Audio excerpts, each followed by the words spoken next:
Welcome, everybody. It's a pleasure to introduce the director of the center, but give a short speech, and then we will start with our workshop. Okay. Thank you, Alessandra. My name is Andrea Malchiodi, and I'm the current director of Centro de Giorgi. Well, usually I give a brief description of the center to participants of conferences, but most of you know about it, so I'll just say a few words. Well, I'll just say that the center, one of the aims of the center is to somehow create opportunities for the mathematical community in Pisa to gather, especially people from the university, from Scuola Normale, and some groups also at Scuola Sant'Anna. So it's particularly nice to have an event organized by people from two of these institutions.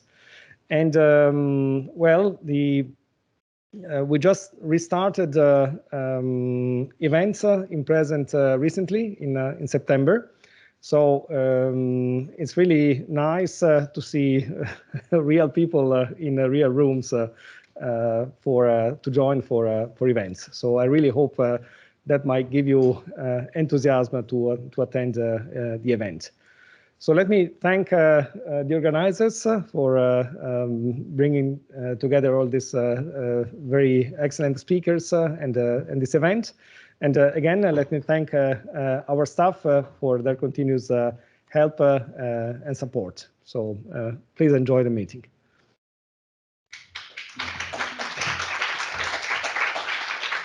Thank you very much, Andrea, for your speech. So it's a real pleasure to be here in presence. And I really want to thank you also, the speaker, to travel to Pisa in this very particular period, but it's not so easy. So as you can see, all the participants in this room are extremely young. Also, this is something that makes me feel extremely happy, because I hope that after this very bad pandemic period, we can be here again together, working in with mathematics together, speaking again in person and not only online. And I hope this is something for the future. It's something for the future of Pisa, of our very beautiful institution. So our first speaker of today is Giada Franz, and she is going to speak about equivariant min-max to construct free boundary minimal surfaces in the unit ball. Thank you very much. So thank you very much for the invitation to this nice workshop. Yeah, it's always a pleasure to come back to Pisa and this nice environment. So yeah, today I want to talk about a way to construct free boundary minimal surfaces in the unit ball. And this way is an equivariant min-max construction, min-max theory. So, but since probably already the concept of free boundary minimal surface is not so clear to everybody, I just start giving the definitions and the setting. So let's see. The setting in which I will work is just the unit ball B3 over 3. And actually, many of the theorems will work in a general three-dimensional Riemannian manifold with boundary, but just, I mean, the explicit constructions that I will show you work in the unit ball. So just for simplicity, we just stick to B3, and we consider sigma 2 and B3 a compact surface with boundary.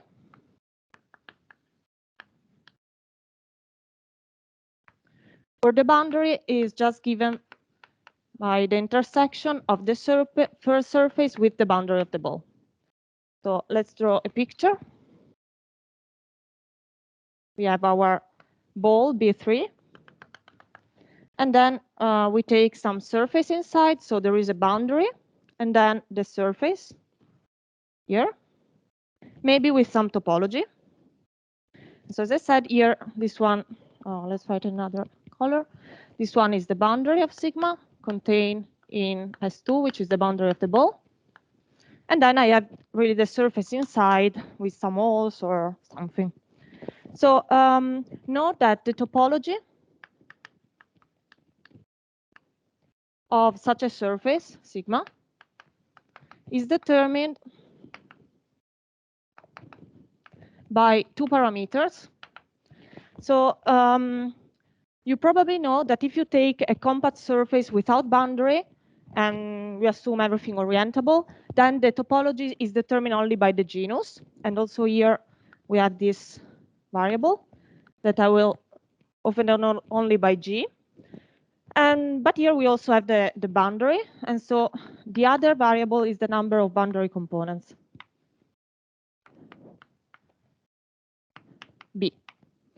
So what's the genus of a surface with boundary? So maybe I use another color.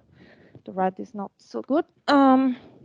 So the genus of a surface with boundary is just the genus obtained of the surface, obtained capping with disks the boundary components of the surface. So here we have one boundary component. I cap it with a disk.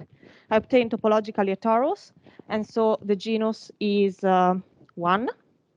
And we have one boundary component. OK. So this is just the setting in which we will work. And now we can give the definition of these objects. So sigma, as above here, in B3, is a free boundary minimal surface.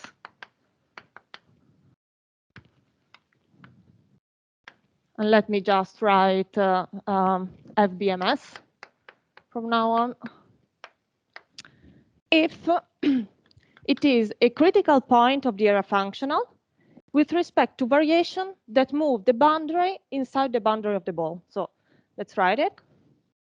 If I take the first derivative at time 0 of the area of a variation of sigma, phi t sigma, this is equal to 0. So what is this phi t? So phi t is just a one parameter family. So this t goes in minus epsilon with epsilon, for example.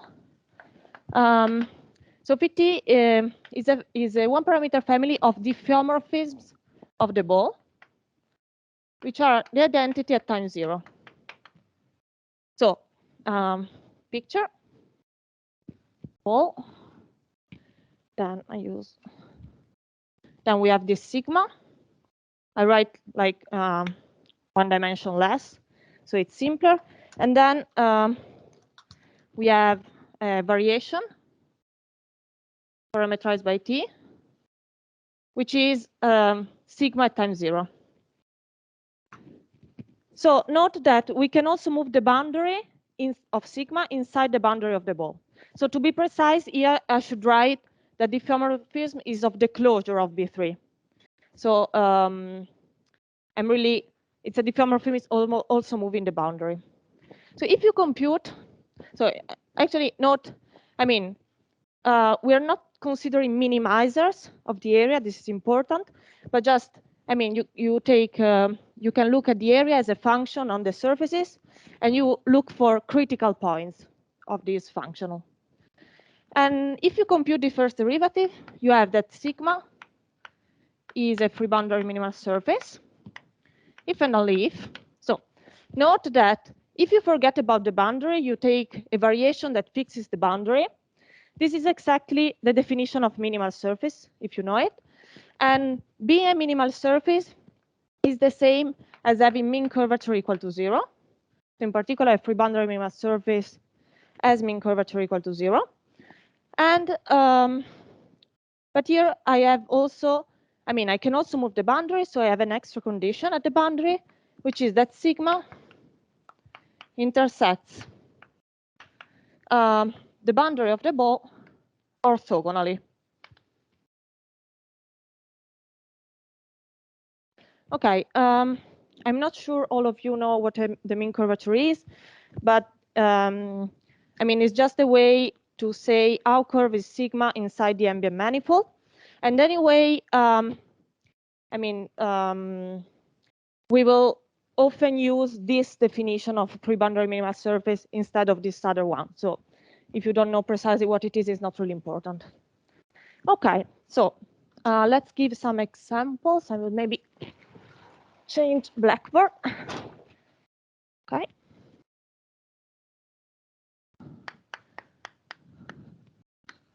Examples. So the easiest one is just the equatorial disk. So it's just a flat disk dividing in half the ball. This is the equatorial disk. And so you see, this is flat in R3, so the mean curvature is equal to 0. And then if you take the disk divided in half the ball, this is orthogonal to the boundary of the ball. Okay, and the second easiest example is the critical catenoid. So this is B3, and then I have the catenoid side. At the end, if I manage, I will show you better pictures of these surfaces, but for now, just to give an idea. So maybe you know the catenoid, which is a minimal surface in R3. And there is exactly one rescaling of the catenoid that intersects orthogonally the boundary of the ball. And there is an explicit formula for the catenoid. Okay, so this is the critical catenoid.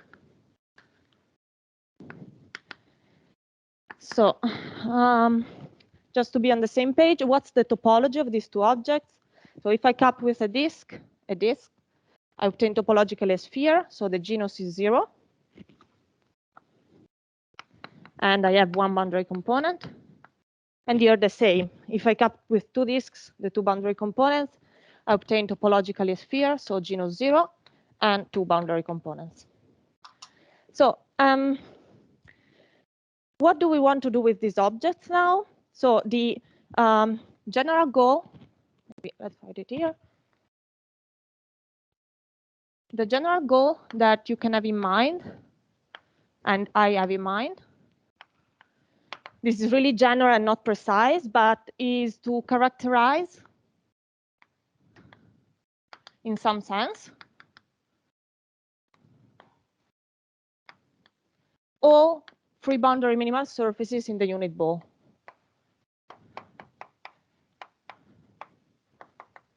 In B3.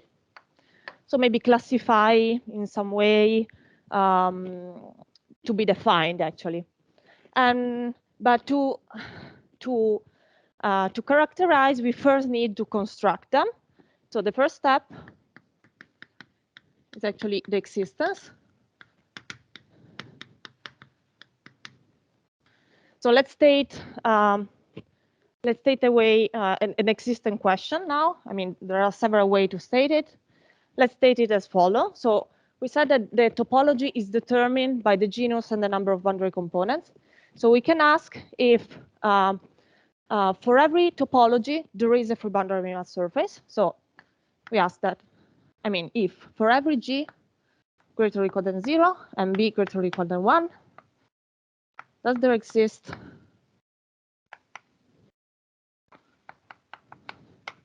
a free boundary minimal surface in B3 with genus G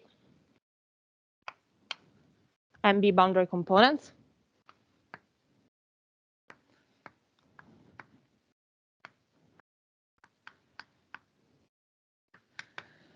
And this is not so easy to answer. This is not, and it's actually something that had been addressed only very recently, because these two were the only known examples till around 10 years ago.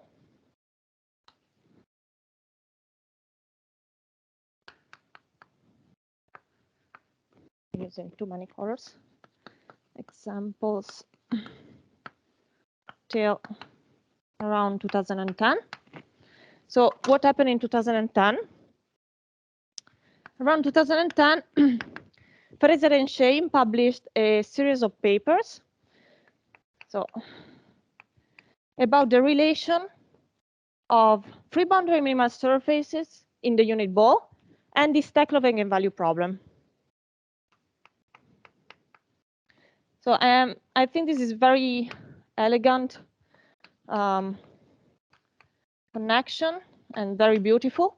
Unfortunately, I do not have time to talk about this, but if you're interested, I can try to explain some that I know later, like eigenvalue problem. And this is also a way that allows to construct free boundary minimal surfaces in the unit ball. So now we actually know many more, thanks to Fraser and Shea and other people. So I'll try to write here a table of what we know now. So, okay, so I draw a table. Yeah. Ah, okay. Posso spostarla? Can I move it? Because I want to keep it when I show you. So at the end, I will also show you better pictures. So maybe I keep the table here for you here. So we have two parameters described in a topology. So I draw a table with two entrances. These are the genus and the number of boundary components. Then we have genus 0 here and one boundary component. And we already have the equatorial disk here. Then two boundary components and genus 0. We have the critical catenoid.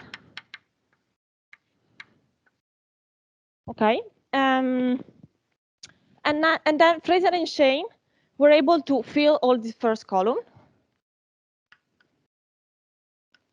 Fraser and Shane. And then many other constructions came. So we have large genus, sufficiently large genus, and one boundary component by Capullas-Weigel. I will write the names. I will show you the names at the end in the slides. So I just write the initials here. Then we have three boundary components, a sufficiently large genus by Capullas-Lee and Ketover. Then again, another constructions of genus 0 and any number of boundary components by Ketover. And then again, genus 0 and 1 and large number of boundary components by Fola, Packard, and Zolotareva. So apart from Fraser-Shane, the other constructions have different proofs. So there are gluing methods and the min-max I want to talk to you about. But you see that in many cases, the proofs work at the limit of the large topology. I will maybe tell you a bit more later why, but if you know the gluing method, for example, this should make sense to you. And so you see that already for low genus, for example, genus 1 and one boundary component, the existence was not known. And so this is actually what we try to address, and I will explain you. So this is what we did with Carlotto and Schulz, and then try to move you later. I will now write the theorem on the blackboard, but that's exactly the theorem saying that we are able to fill the first row. So, okay, erase here.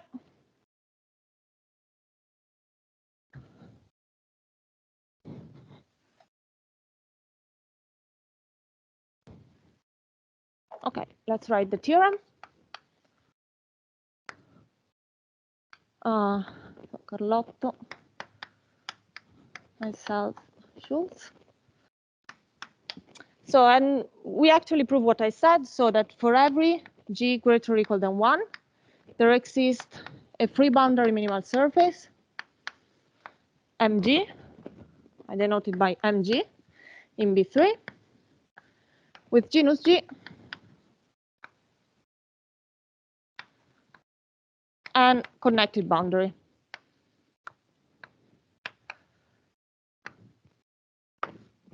Okay, and we can prove another properties of these surfaces that is important for the proof. So I tell you straight away. Moreover, we can say that MG has a certain symmetry. So in particular, as dihedral symmetry dg plus 1. So there is this symmetry group that I will briefly describe to you. And MG is invariant with respect to actions of the action of this group. So let's define it. So usually the dihedral group is defined as the group of symmetries of a regular polygon with g plus 1 sides. But in this case, I mean, we want to define it as a group of isometries of B3, because that's what we need here. And so this is the group of isometries of B3 generated by, if something is not clear, just stop me and ask me. I mean, there's really no problem. So isometries of B3 generated by, so we have first rotations, actually a rotation of angle 2 pi over g plus 1 around the vertical axis, C0. So I draw a picture again of the ball. Okay, so C0 is just the vertical axis, the one joining the North Pole and the South Pole. And I have a certain rotation around this axis. And then we have rotations of angle pi around g plus 1 horizontal axis, C1, Cg plus 1. So these are, so we have the, I draw the equatorial disk. So these axes lie in the equatorial disk. They intersect in the center.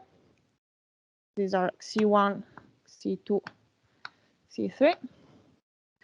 And these are g plus 1 equidistant axis in the equatorial disk. So this is the picture for g equal to 2. We have 3 axes. And the angle between 2 of them is pi over g plus 1, 2 consecutives. So you see that if you apply the first rotation, the angle of the first rotation is the double, and then you send C1 in C3. And then we have these rotations of angle pi around this axis. So this, for example, switch the North Pole and the South Pole. Anyway, the precise definition is not really important to remember now. It's just important to recall that we have a group of isometries, and mg is invariant if we apply these isometries. And maybe we can, I mean,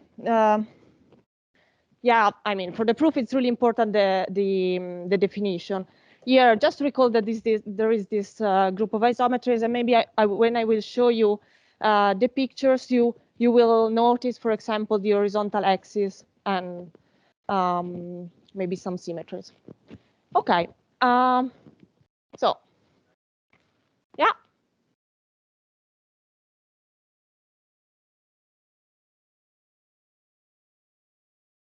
Yeah, now I'll tell you. I'm going to tell you now. So yeah,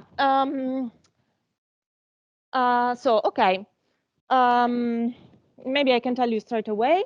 So yeah, we actually had experimental evidences to guess this group of isometries, and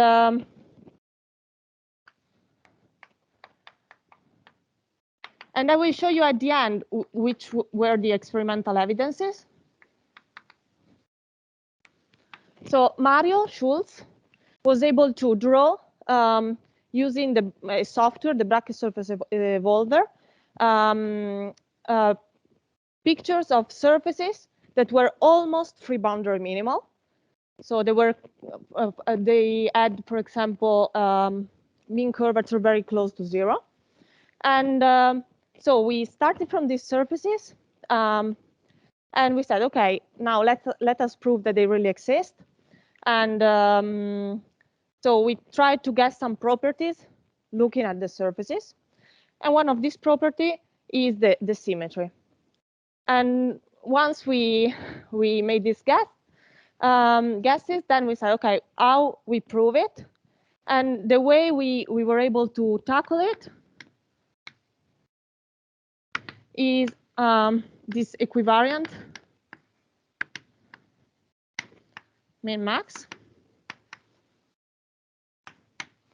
And by equivariant, I just mean imposing this group of symmetry.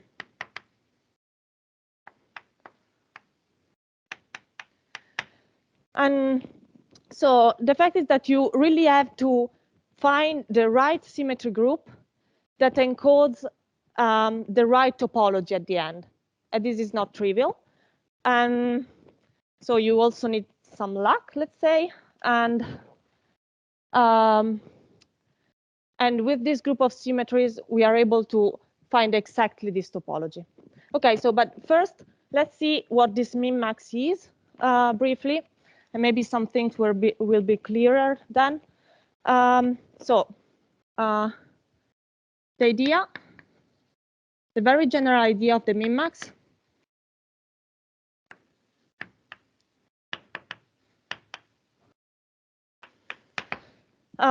is to find a critical point. So recall that here we are looking for critical points of the area. So we want to find a critical point of some functional in a mountain pass.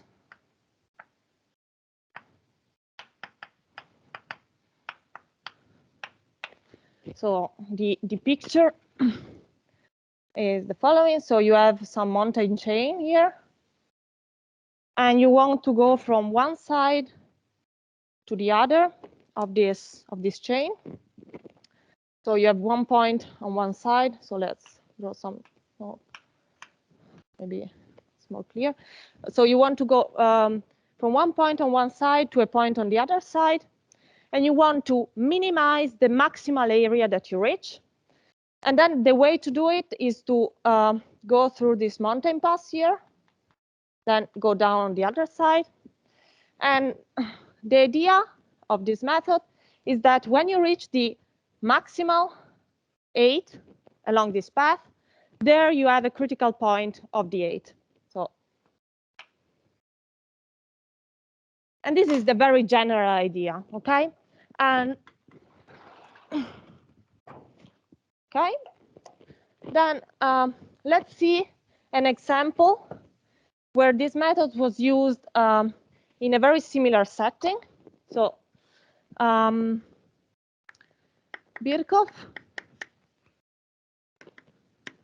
already a lot of time ago in 1970, proved the existence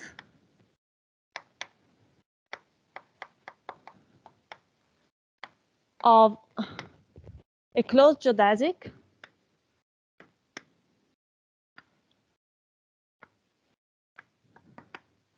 in S2 with any metric. So you have just S2, and you want with any metric, not necessarily the round one, and you want to prove the existence of a geodesic. This is in some sense the same problem in one dimension. So here we are looking to two-dimensional objects. Here we have one-dimensional objects. So we want to find a closed geodesic, and Birkhoff did something, use this min-max method. So he wanted to, so let's try to describe what it looks like in this case. So what's the point on this side of the chain, let's say, is let's say the North Pole. And the point that we want to reach on the other side is the South Pole. And so what is the path joining the North Pole and the South Pole? So a path, gamma t, parameterized by 0, 1, is a path of curves from gamma 0, which is the North Pole, to gamma 1, which is the South Pole. And we also need that this sweeps out. I'm not being precise, but sweeping out at SU2. So what do I mean? So I start from the North Pole, and then at any time I have a curve, gamma t. So a point in a path is a curve in the sphere, and a curve like this at any time that is reaching, in some sense, all the sphere till reaching the South Pole. So you are growing from the North Pole and reaching the South Pole. And this is, I mean, any such way to reach the North Pole and the South Pole is a good curve. And then what we do is the same as there.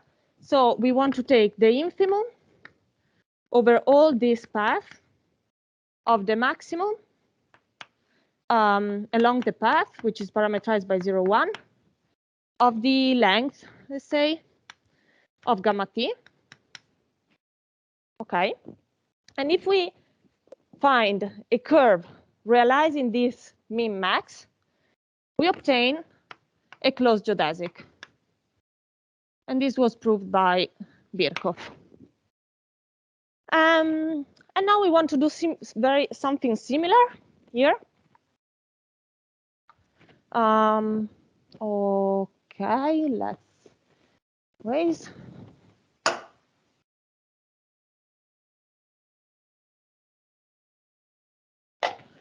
And so what's this min max in our setting? So let's draw in this way. We have our functional is the area, and our starting point is the disk. So this is the starting point of the curve, sigma 0, with one orientation. So we also set the orientation. And the ending point is, again, the curve, the equatorial disk, but with the other orientation. So these are distinct points. We also distinguish by the orientation. OK, and then we want to draw a path. And we really have to do it explicitly in the paper, because in some sense we also have to say that we can go from one side to the other. So we construct a prototype of path that in the theory of minimals of min-max is called sweep out. And so this is a curve, sigma t, parameterized by 0, 1. So this is a path, actually curve of surfaces. So at any time I have a surface from sigma 0 to sigma 1. So something like this. So we start with 1 constructed explicitly with some properties.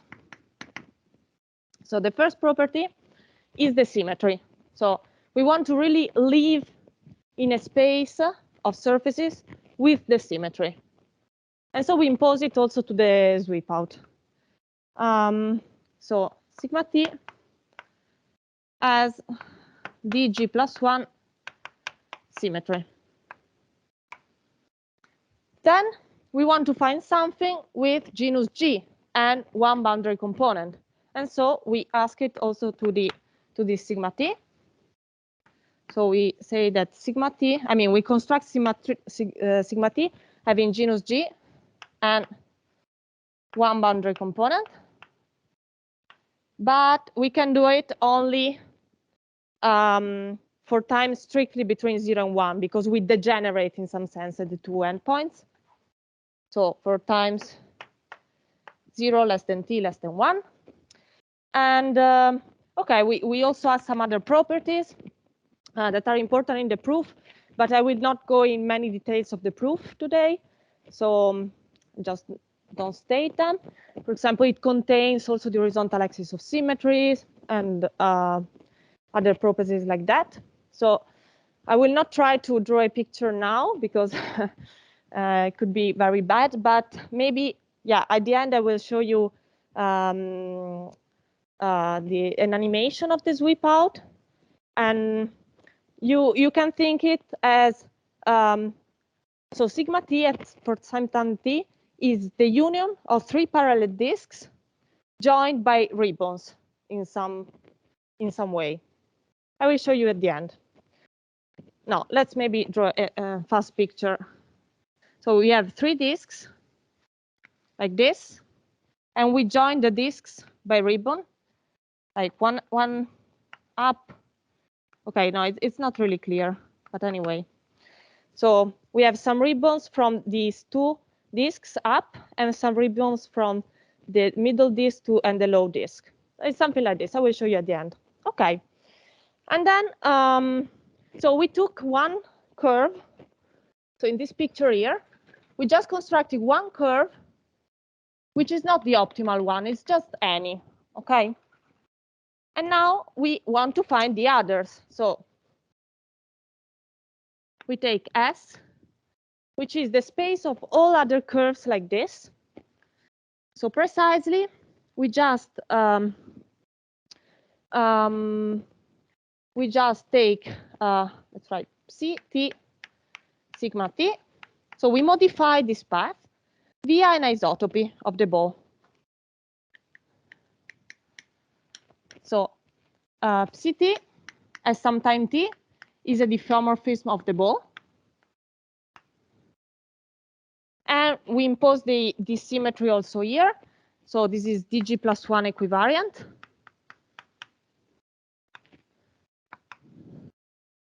And we want to fix the endpoints. So we want that C at time 0 and time 1 is the identity. Okay. So we are just, okay, once we have one, we just compose with an isotopy, and we find many other paths here, like this. Okay. And then we want to consider the min-max value. So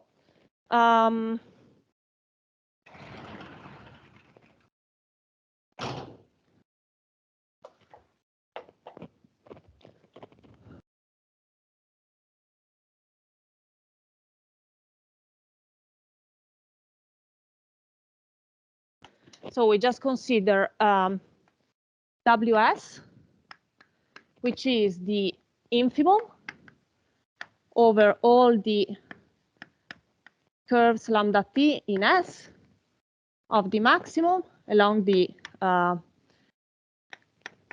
curve parameterized by 0, 1 of the area of lambda t. So I actually want to draw it here. So what's easier? It's just this point, right?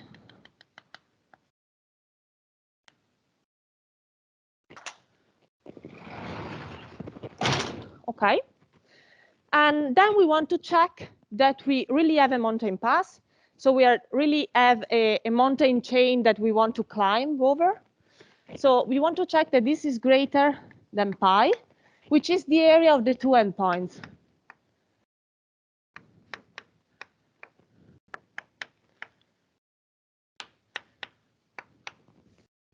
For example, for this fact, it's important that we are living in a space with the symmetry. Because imagine you take the disk and you just rotate it like this. Then you are changing the rotation, and you are not increasing the area. So here, for example, you are using the symmetry. So this is the mountain pass condition. This is fundamental for the proof, for any proof of the min-max. Okay. Condition. Okay, once you have the mountain pass condition, you can just apply the min-max procedure.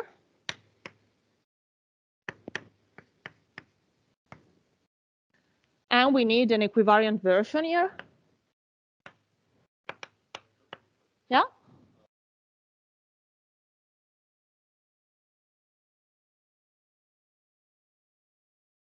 Yes, it is. It is. Just consider the rotation of angle pi around an horizontal axis, because the sigma t contains the horizontal axis. And so one side is in, okay, good. Equivariant, you actually use an isoperimetric, yeah, equivariant min-max developed by Ketover in 2016.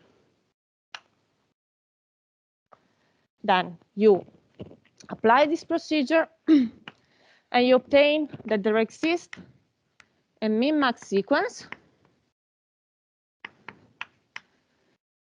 sigma j. I will explain.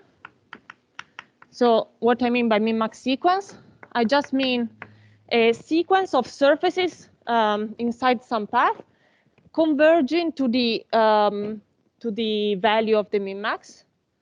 So the area of sigma j is converging to WS. And moreover, so maybe I draw there. Oh, this is painful. Okay. So so maybe I draw. This is also pi. So I have something here. This sequence sigma j converging there. So why am I considering this sequence? That's because maybe this infimum is not realized, it's not a minimum. So we do not have a path that is realizing this. We can just take a series of paths converging to the infimum and these surfaces in these paths. So okay, we have this sequence that converges in the sense of manifolds. And let me write it, then I will say a couple of words.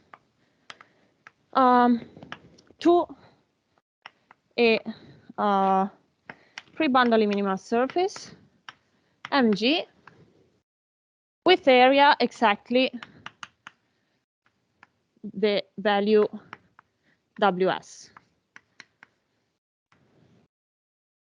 Okay, so what is in this sense of manifolds? So in general, if I live only in the space of surfaces, and I want to make things converge, I can miss the compactness. So I need to take a weaker notion of surfaces, which are these manifolds, and then live in the space of manifolds. There I can make things converge, and because I gain some compactness. And the problem is that I obtain something that at the limit, which is only a weak notion of surface, so this manifold. And I mean, the big part of this min-max procedure is to prove that the limit is smooth, is a well-behaving free boundary minimal surface. So the general idea of the min-max is quite simple, but it's easier said than proved here, yeah, because there is really a lot of technical work behind this to prove, for example, the regularity of the limit. Because I have to like go out for a moment and live in this bigger space first. So yeah.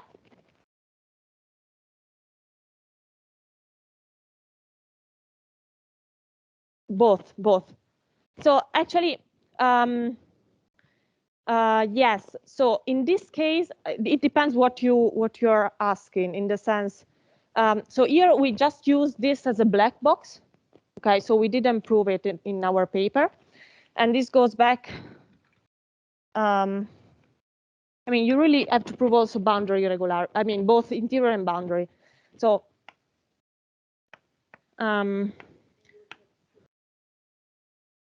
Exactly. So I'm not talking about the genus so far, because also that's not trivial.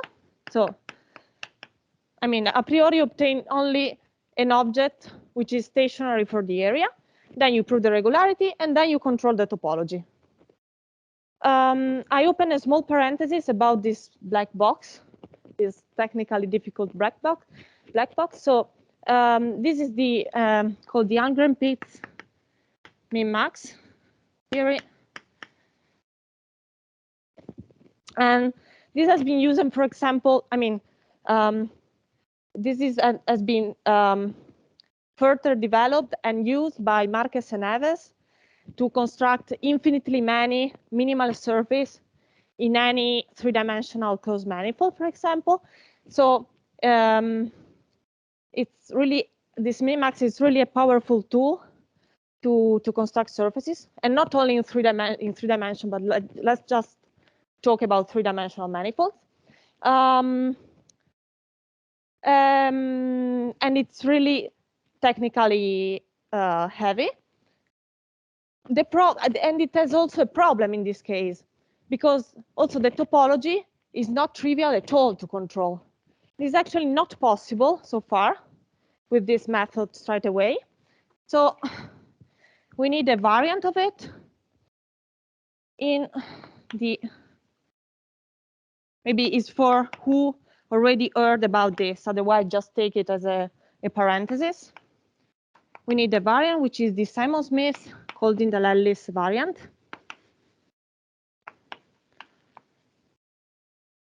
Called in the Ellis.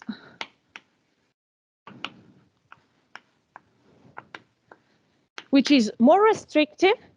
So you cannot, for example, prove the Gauss conjecture that you have infinitely many surfaces, but you can control the topology. So here that we want really to construct an object that in some sense we can, I mean, with the determined topology, we need to work in this other setting. Okay, but anyway, just take it, yeah.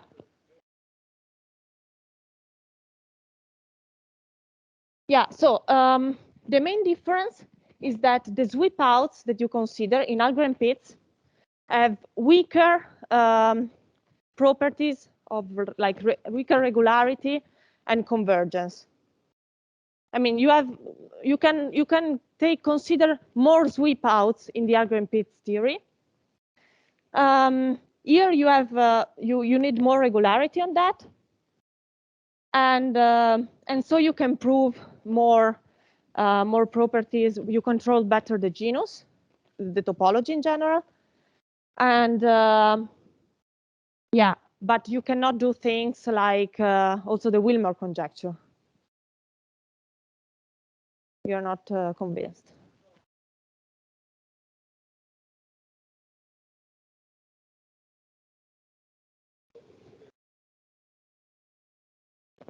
The family of sweep outs. Sure. The family. Just the convergence that you take and so on.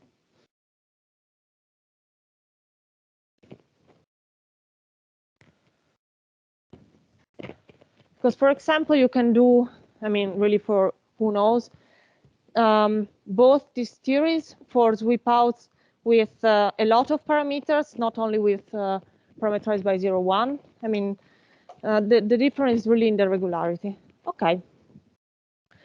Good. So we applied this black box, and then the other part, which is the core of our paper,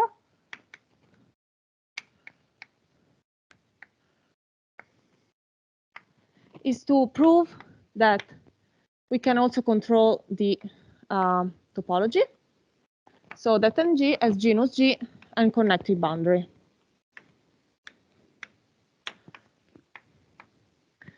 Which is quite tricky, but at the end, not so. I mean, it's not so long and technically heavy given the tools.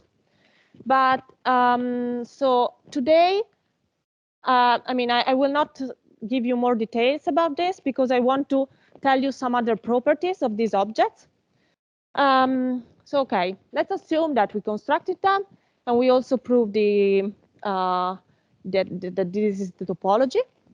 And now we could ask about other properties. For example, okay, these are critical points of the area, but how far are they from being minimizer? Let's say this is, I mean, not a precise question, but let's write it. How far is mg from being minimizer?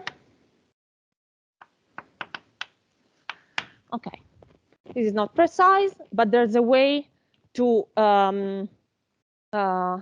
say it precisely. So a notion, which is the notion of Morse index, that in some sense is answering to this question that it's very general. So Morse index of a free boundary minimal surface, sigma. So this is a critical point. So the first derivative of the area is 0. Then let us look at the second order. Let us look at the second derivative. And there, I mean, I can decrease the area at second order. So let's look at the number of negative direction that I have. So the Morse index is the number of directions in which the area decreases at second order. So more precisely,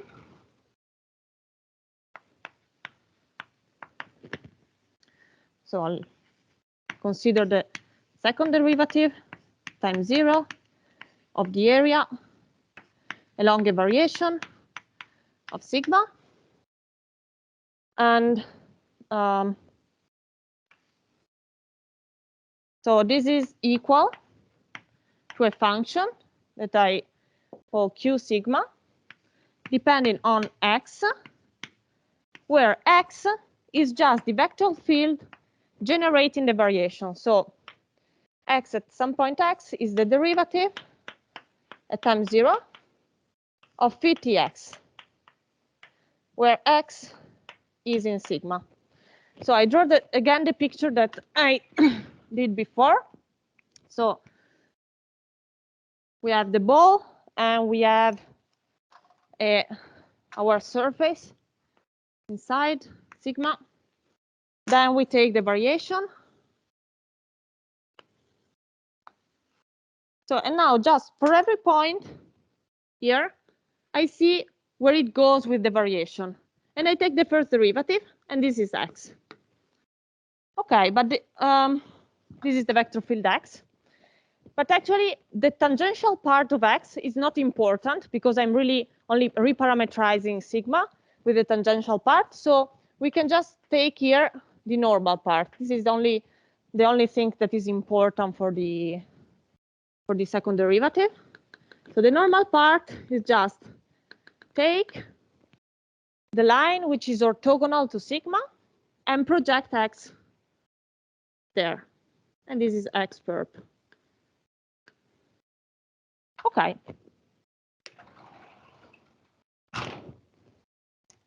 And then what's the index?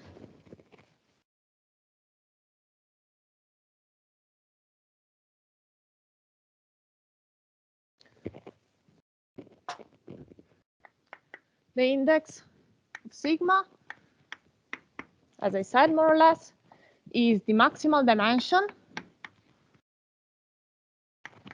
of a linear subspace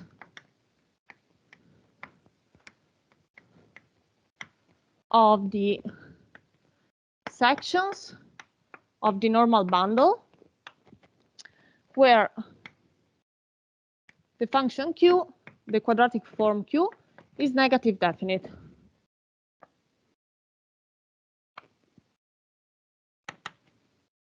Okay, so this is just, I mean, the space of vector fields orthogonal to sigma along sigma, which are all the ones that are important for the definition, for Q. Okay, so I mean the index, okay, in some sense is already is a way to say how far we are from being minimizer, but in general is something that we are interested in because it's an analytic. I mean, it's really analytic in measure, and so it connects in some sense also the analysis of the object with the geometry.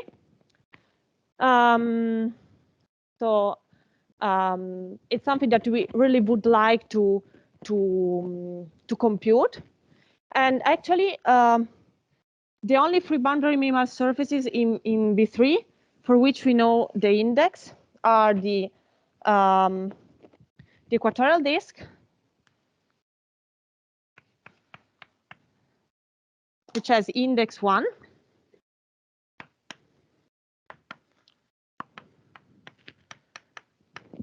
And you can see the variation that is decreasing the area, which is just taking it up and down here. So if you take it up, is decreasing the area.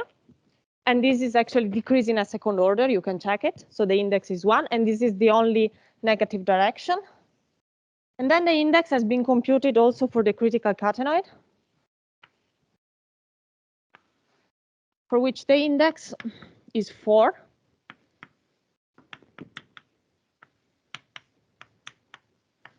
This was done by a lot of people simultaneously. So there are 3 papers that came out more or less in the same day. So by Davirer, Tran, and Smith too, in 2016. But in general, it's very difficult to compute the index of these objects. And so that's what we would like to do for our surfaces. And so our surfaces are obtained via min-max with 1 parameter. So if you have your mountain chain like this, and you have your path, you expect that the index of this point is 1. Why? Because you have, I mean, one direction where the area is decreased, I mean, the 8 in this case, but let's imagine that we are talking about the area. So the one direction where the area is decreasing is the one along the path here. That's for sure, because this is the maximum of the area along the path. And then you expect that if you are moving on any other direction, you increase the area, because otherwise it would be possible to optimize this path and take one where the maximum of the area is less than this. So that's the idea. So with a min-max with 1 parameter, and by parameter I mean the okay, I erase it, but so that we are talking about curves. So this is parameterized by 0, 1, because you can do it also parameterized by the cube, n-dimensional cube, and you obtain, I mean, there are analogous results, but with a different computation of the index. So with a min-max, we expect index less or equal than 1. Maybe you do not really decrease the area going in this direction, it's just less or equal. And this actually was proved in the Algren-Pitt setting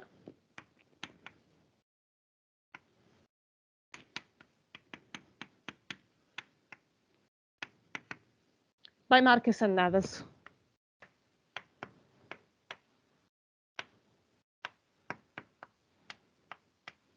In 2006. Let's do not write the year.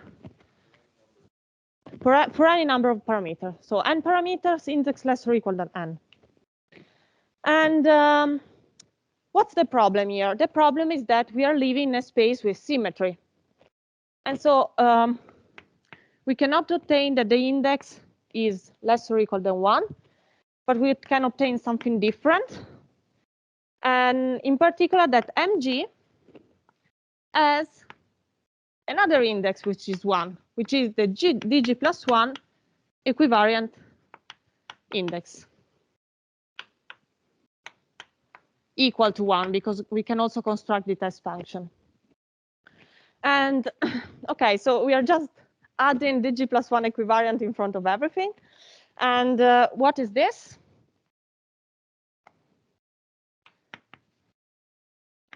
So I write a subscript dg plus 1. So OK, to say that we are talking about this. And this is, so where is the definition? There. OK, so we just try to copy it, but restricting to dg plus 1 equivariant vector fields. OK, the maximal dimension of a linear subspace of dg plus 1 equivariant vector fields orthogonal to sigma along sigma. So dg plus 1 sections of the normal bundle, where the second fundamental form is negative definite.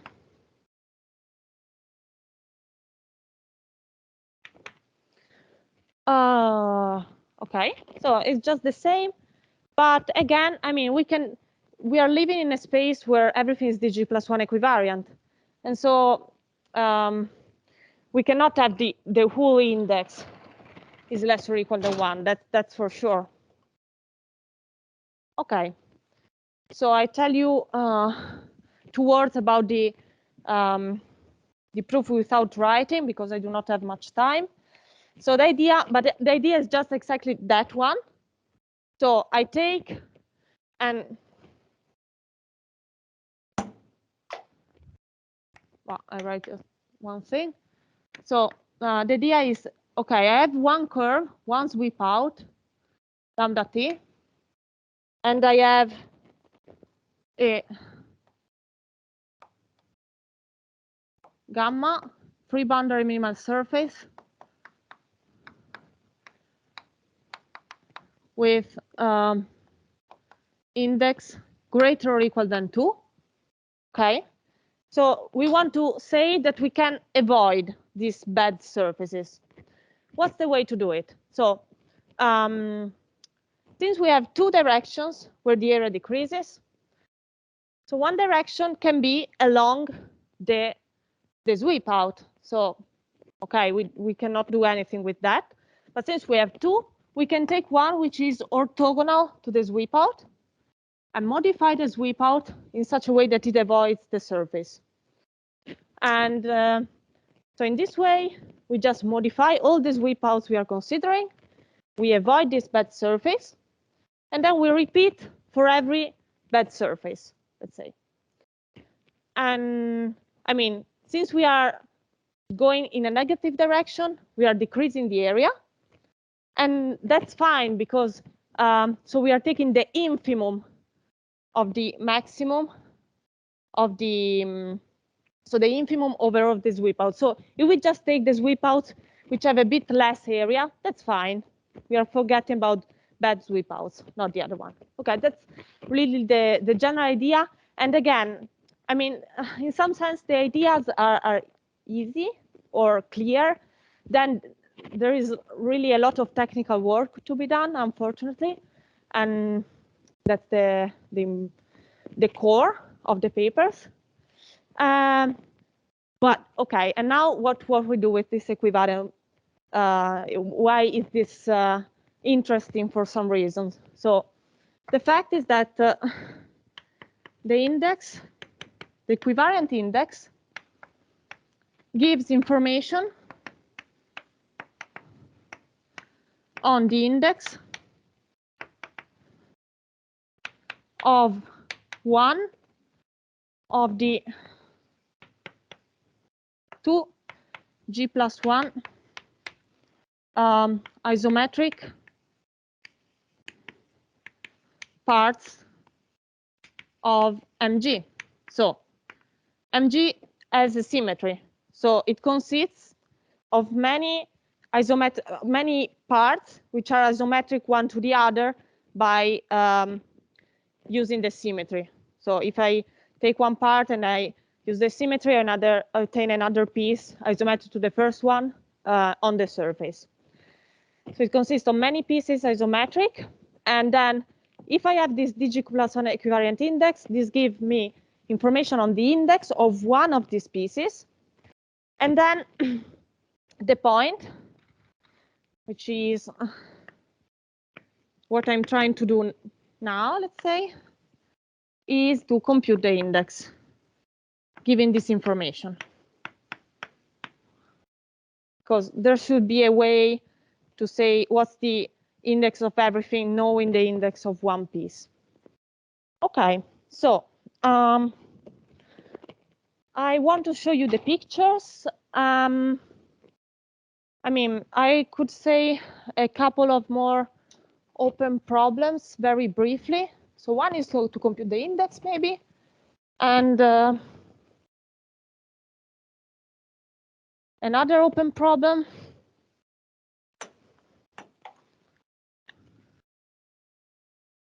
is to complete the table, the existence.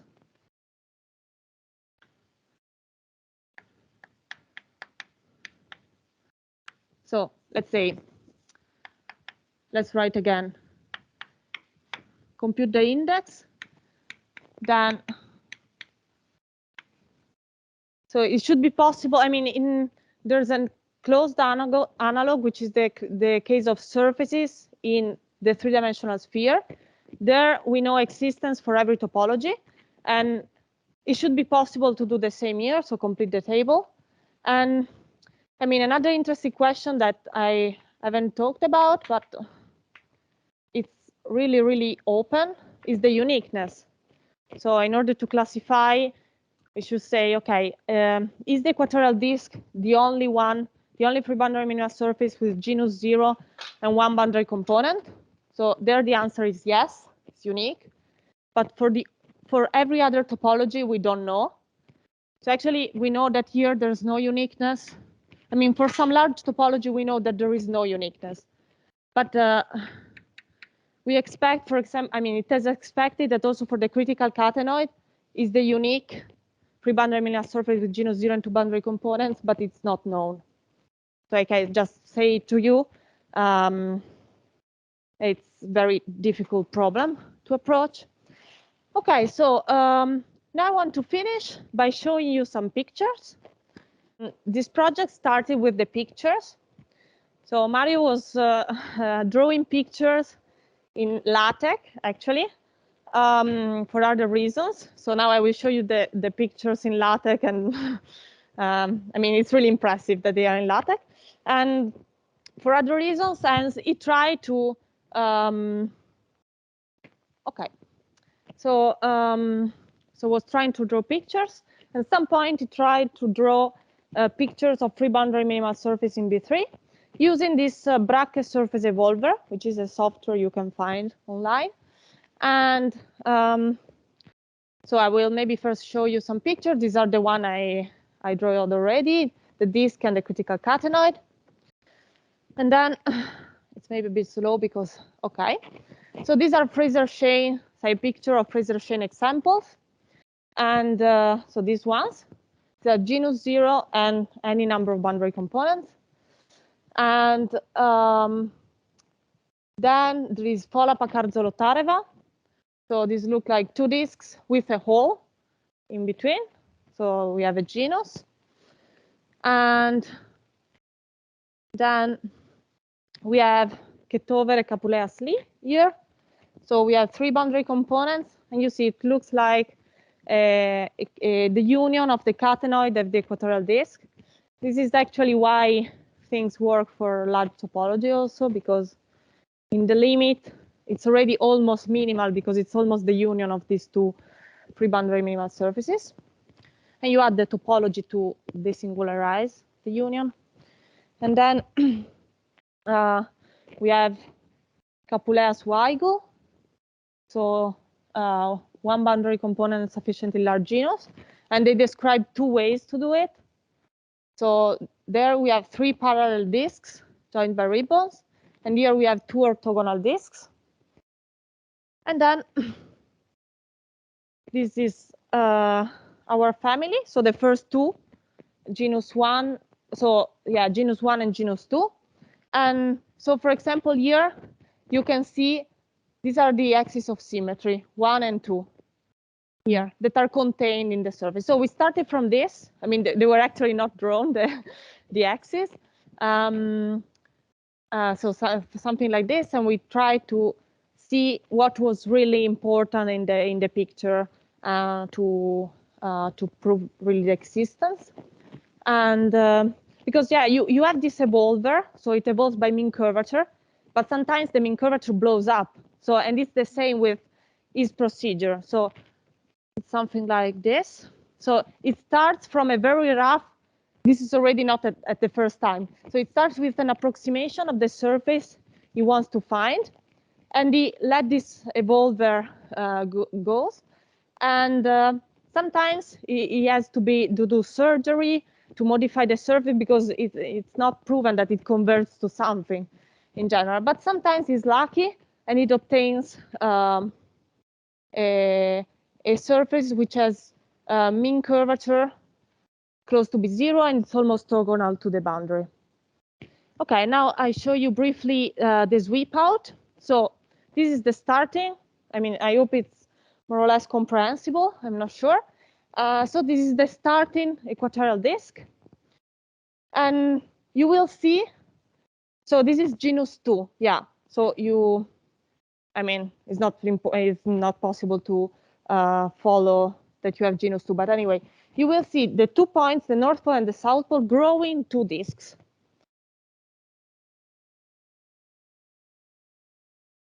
So, and this is as the times go. So you see the 2 disks joining the one in the middle. Then you have multiplicity 3 here, but you want multiplicity 1. So in some sense, you have to open these ribbons and to really go to multiplicity 1. And I mean, then it goes back. But anyway, it switches. I mean, it's not easy to see here, but it switches the 2 hemispheres, and it has all the properties we want. And okay, so that's the idea. And I think that's it. Let's see. Yeah, I have the final picture with the sectors that I told you. So these are isometric parts.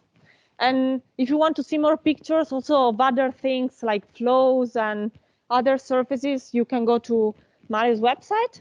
And that's all I wanted to say. So thank you very much.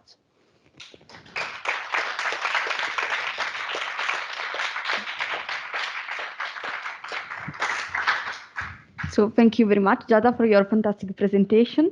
So if someone has a question, can please come here and ask the question at the microphone. So thanks for the talk. I wanted to ask, so all these surfaces that you construct are embedded. They don't have self-intersection. Yes. So how can you rule these out? That's inside the proof of the min-max. So the min-max procedure produces things embedded. Sometimes you can have multiplicity in the min-max, not self-intersections. And we have to rule out the multiplicity, actually. This is not for free. And multiplicity means that you are covering 2 times the same. For example, yeah, you could converge to this object. Yeah, like going like with, for example, I mean, it's easier to explain converge to the disk. So if you take rescalings of the catenoid that are thinner and thinner, you converge to the disk with multiplicity 2. So you can do this, you can have these behaviors, but we can rule out in some other way. I can explain you if you want. Okay. Someone else? If not, I have a couple of questions. Andrea, sorry, please. Okay, so the first question that I want to ask is that if there is any chance in a future, maybe not so close future, to prove the existence via using a flow. I'm more I would like to do that maybe because you have one natural question is saying, okay, we have these objects which are very close to be minimal surfaces. Is there a minimal surface close to this? And maybe this could be tackled with a flow, but yeah, I don't know enough about flows to answer if it's possible or not. Maybe not with the mean curvature flow, because with the mean curvature, you always have directions which are negative for the area at the second order, because these objects have index which is not zero, they are not stable. Maybe with some other flow. Yeah, I want to look into that. Thank you. Andrea?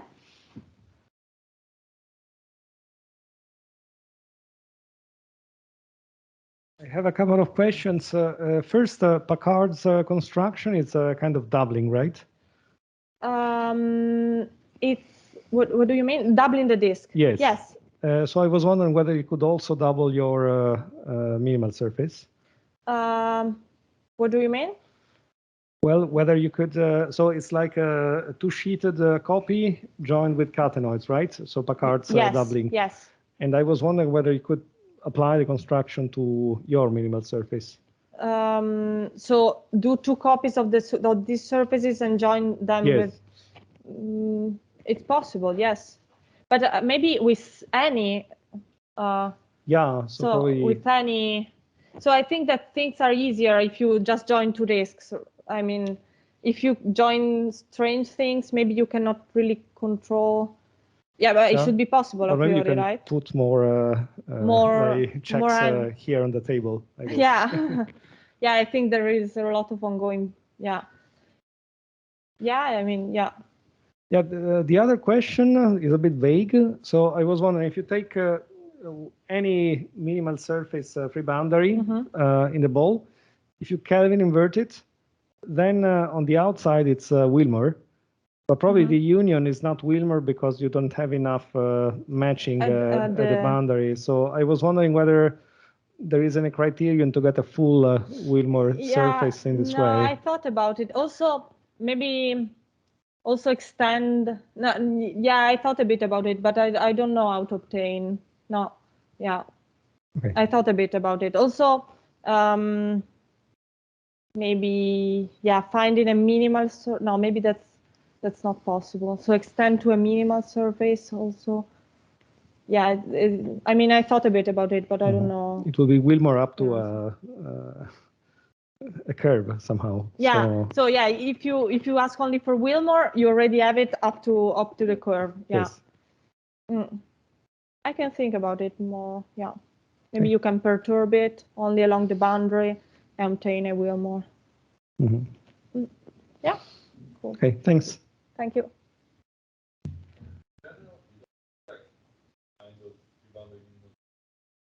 No, I don't expect that. But as a Wilmer, maybe yes. As a because if you invert.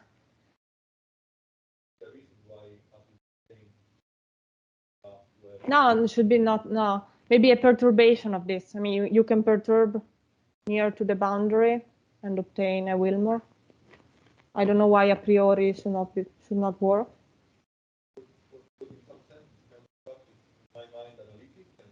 As soon as you try to go an epsilon outside, you will not be able to extend it. Oh, H equals 0. But maybe I can do it. Like for the catenoid, you can do it. For the disk, you can do it. Yeah. But if I have to guess, for the generic one, you can. Maybe Wilmer flow. Yeah, because the Wilmer flow is more stable than the mean curvature flow. Yeah.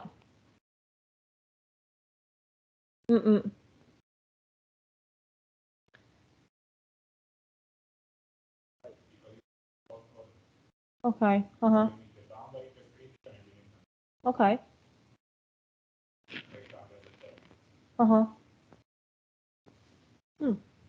Okay, thanks. But she has a kind of employment condition because she has this stuff that she's maybe You impose that it should be orthogonal. Okay, because you want the boundary to move to, yes, okay. You cannot fix the boundary. Any other question? Mattia?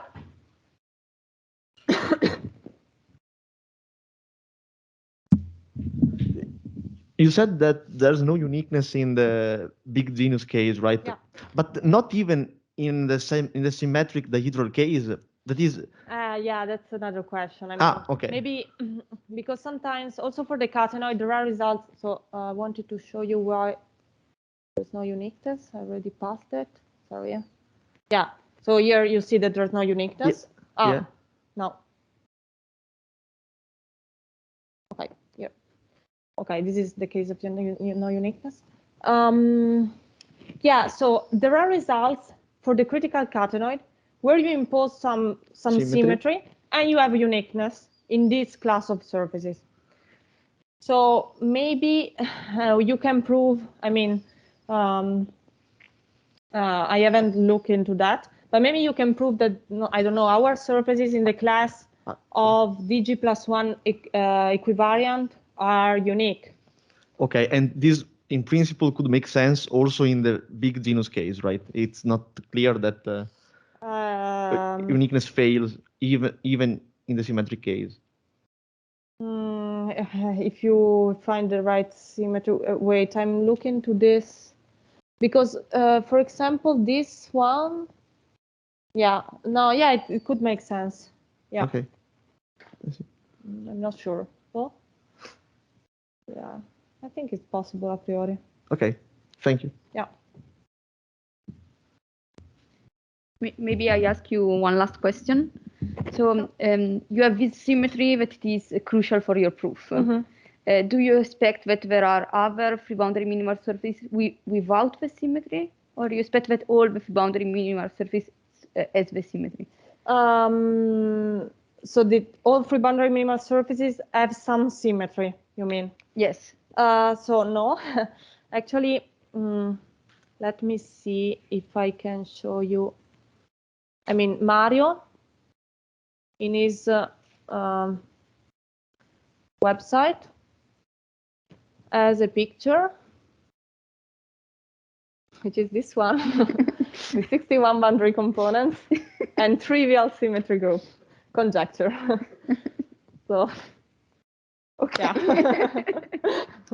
At least this is the expectation. Yeah. Okay, thank you very much for your talk. We thank you again. You're welcome. Thank you.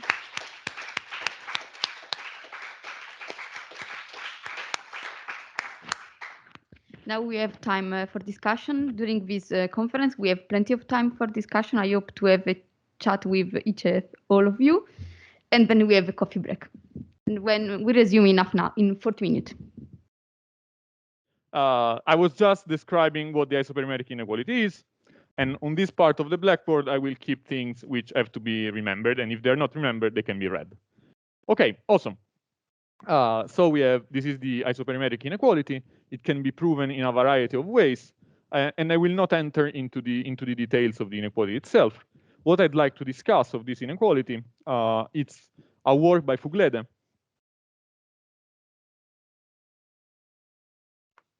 In '89. What he did, and I'll actually present his work, is that he proved the stability, the sharp stability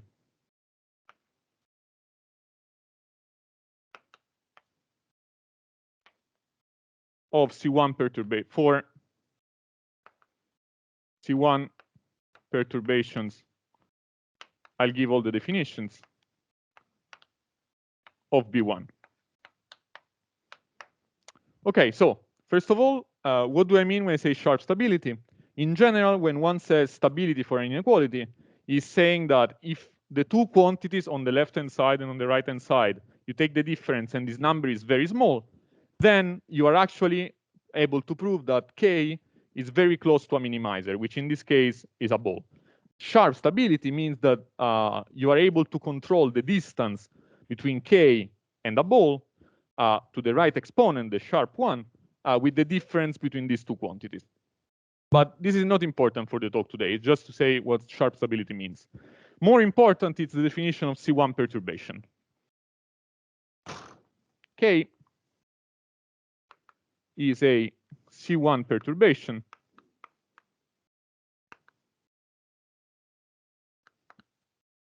if of B1 if there is a function U from the sphere into R, so that this function is small in C1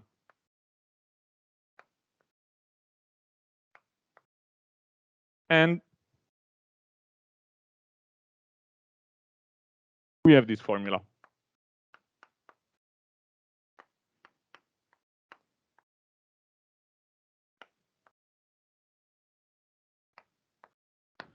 What's the meaning of this formula? I'll draw a picture and then, even if it's here, I will delete it because I need the space. What's the meaning of this function U? If this is the ball B1,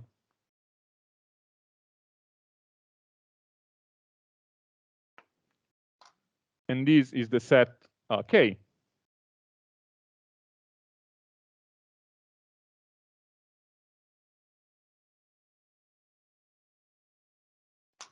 the function U measures the distance between the sphere and the boundary of K. So for example, if you take this point, this is the center, let's say, you draw the ray and you measure this amount, you get exactly U of X.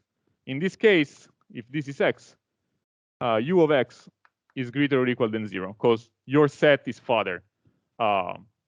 Here, you would have U equal to 0. And here, for example, you would have U smaller or equal than 0. Notice, and this is very important, that once you are a C1 perturbation, I will always write like this. I will never really emphasize the fact that you can choose an epsilon so that. But you have to imagine that anyway, whenever I say C1 perturbations, the norm of U is amazingly small. You choose the smallest constant you can imagine, and you choose that one. Notice that independently on how small you require the C1 norm of U to be, you will never be able to control the second fundamental form. I will say something for those who don't really know maybe what the second fundamental form, but you are never able to control the second fundamental form of K, because that is a quantity that is second order. You would have to be able to control derivatives of U. Notice in particular that even if a C1 perturbation is very close to the ball, it can be non-convex, it can be non-mean convex, it can be very wild, like it can have mean curvature, which is wild. It can be as wild as you like. Okay. So Fuglede was able to show the stability in this setting, but for the point of this talk, I'd like just to recall his proof of the inequality itself for C1 perturbations.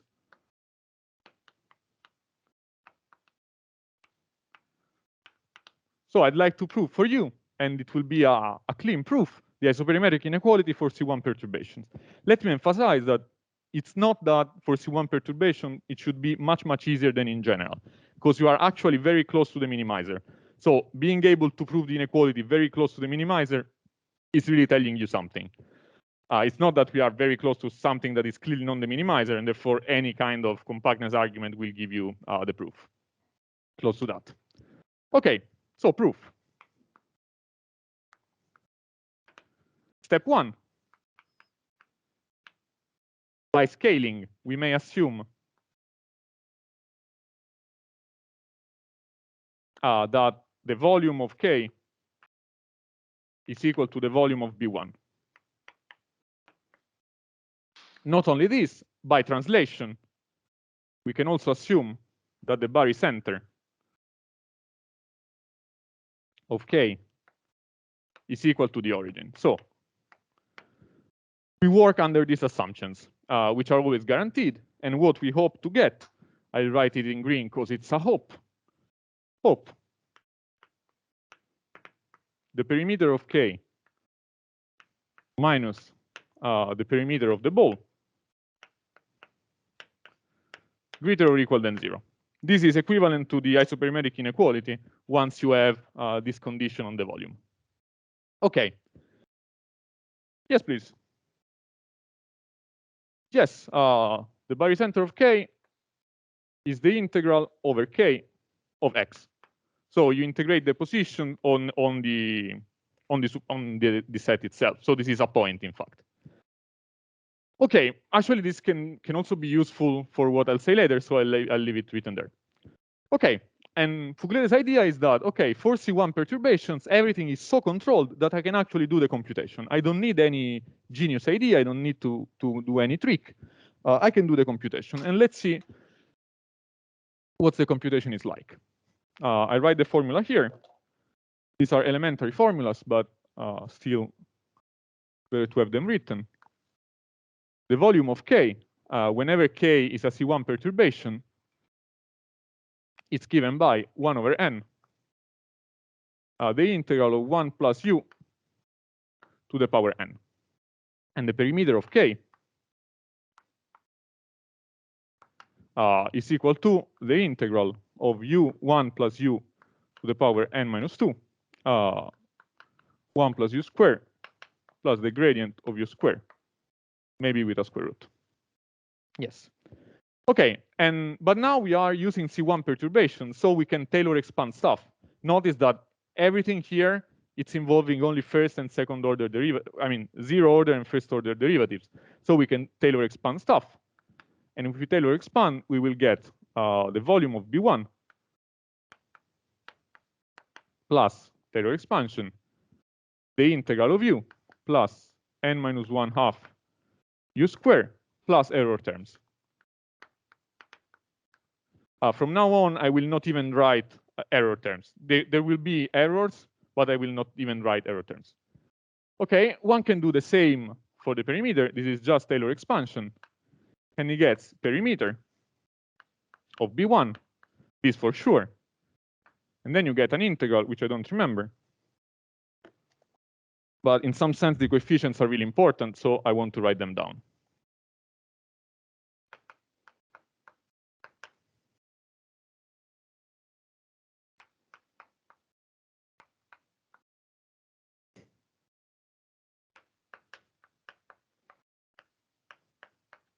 Plus error terms. Okay. So we have these two formulas. We have our hope, so we just do the computation. Step 2. We simply use this formula to compute this quantity. We have perimeter of k minus perimeter of B1. And I'll just copy what's written there. The integral of n minus 1u plus n minus 1, n minus 2, half u squared plus something else.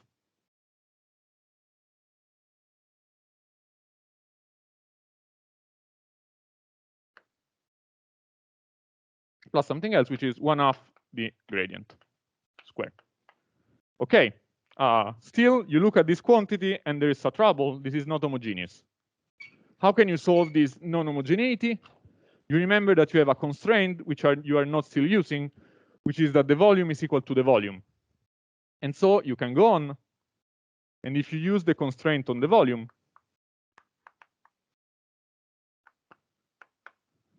once you have this, you can take a look at the formula I've given you for the volume. Two terms disappear, and you get a formula for the integral of u. And therefore, you can replace the integral of u with a quantity which is quadratic. And you can do this. And if you do exactly this, you will get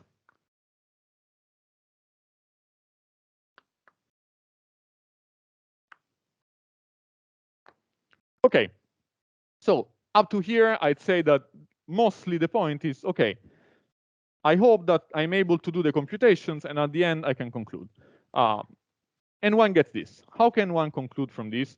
This is a Poincare inequality with the not so minor issue that on the sphere, the first eigenvalue is 0. So this is not true for any function u. You have to use some properties of u. And for those who know a bit about how Poincare inequalities works, if you want to get a Poincare inequality, very often you have to show orthogonality to the first eigenfunctions. And in fact, this is step 3.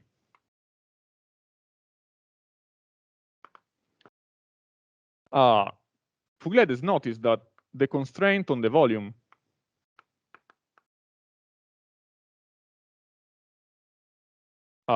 it's equivalent, almost equivalent, to say that the integral of u is comparable to the integral of u squared. You just have to look at the formula and you will see it. Two terms disappear, there are the other terms which we don't care, and then we have something equal to 0, and this something has only u and u squared. So you get this. But this is equivalent to saying that u is almost orthogonal in L2 to the constant 1. When I say almost orthogonal, I mean that the projection on the constant 1 has a norm which is much, much smaller than the norm of u itself. Okay, similarly to this, just using the formula for the barycenter, one gets that if the barycenter of K is equal to the origin, then I skip a bit of steps. We immediately get that u is orthogonal, almost orthogonal, to x1, x2, xn. Okay. You get this to orthogonality, and then there is this magic, which maybe I can write here. The magic is that the eigenfunctions of the Laplacian on the sphere are well known. In particular, minus Laplacian on the sphere, we know that the first eigenvalue is 0, and its eigenfunction is a constant. Then we have that lambda 1 is equal to lambda 2 is equal to lambda n. And the associated eigenfunctions are psi1 equal to x1, psi2 equal to x2, psi n equal to xn. And finally, we have lambda, the right one, n plus 1, equal to 2n with multiplicity. Okay. If someone wants me to explain what this has to do with the Poincare inequality, just ask. I mean, I have no problem explaining. If anyone knows that, I don't explain it. Okay. I mean, there is no shame. Okay. So you have this two orthogonality, and therefore, for free, you get that u satisfies a nice Poincare inequality. 2n minus epsilon for a given epsilon. I will not enter into the details. Integral of u squared. Where is this 2n coming from? This 2n is exactly the next eigenvalue. I'm saying that if you are orthogonal to the first dot eigenfunctions, then you satisfy a Poincare inequality with the next one. Now you see that if you join this with this, it's already here. Yes. If you join these two, the proof is concluded. Because we have proven that this quantity is greater or equal than 0. So in some sense, Fuglede's argument is really telling us that the linearization of a geometric inequality turns out to be a Poincare inequality on the sphere. Okay. And now, higher order. So you should keep in mind this strategy, because this will be repeated almost verbatim, and then we will find out that it does not work, but it provides us with an insight on a conjecture which is interesting by itself. So, higher order isoperimetric inequality.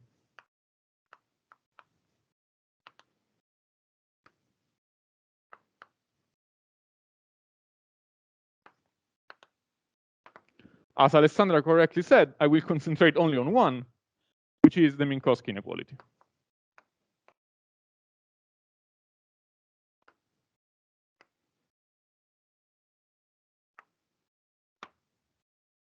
Okay. What does this mean? The isoperimetric inequality compares volume and perimeter. Here, we want to compare perimeter with something else. I will just write it down, and then I will say some history of the problem.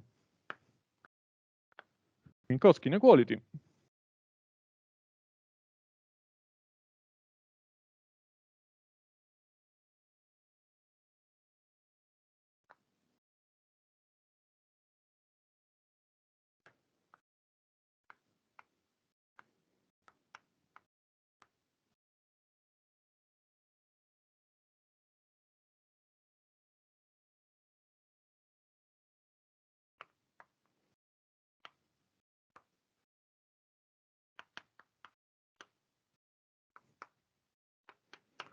Okay, once again, we have a clearly sharp inequality.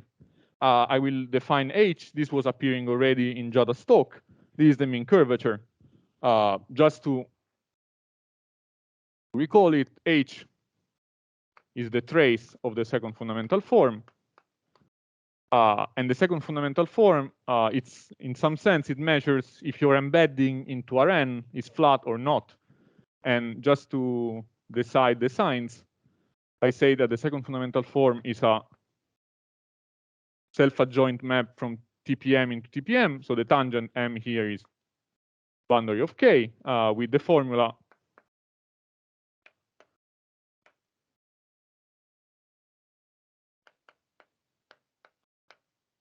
and I might even use the wrong sign here. I'm not sure. So one can show that this is a good definition, and this measures something very interesting, and it's self-adjoint, so you can really study the eigenvalues. You can consider the trace, and this is a very interesting quantity in geometry. And in general, when you are doing variational problems, exactly as in Giada's case, very often you are able to control the norm of H in L1, and you'd like to say that, oh, you control the norm of H in L1, or maybe I control also the perimeter, or maybe something else. Okay, the Minkowski inequality, this is in general open.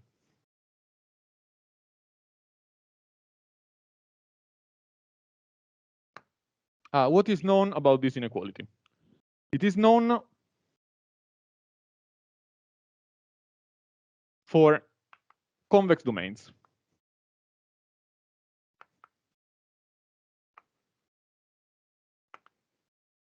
And in fact, it is one of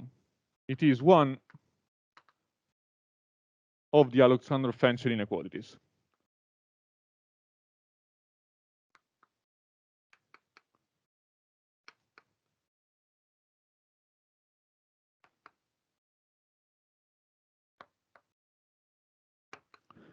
The Alexander-Fenchel inequalities are a family of inequalities for convex sets, each comparing a quantity of homogeneity something and a quantity of homogeneity one more. And these quantities that they are considering are in fact the integral on the boundary of the symmetric functions of the eigenvalues of the second fundamental form. I will not enter into the details. I just want to say that for convex domains, we know a lot of stuff. We know much more than this, and this is just a special case of something more general. Moreover, it is known with a non-sharp constant.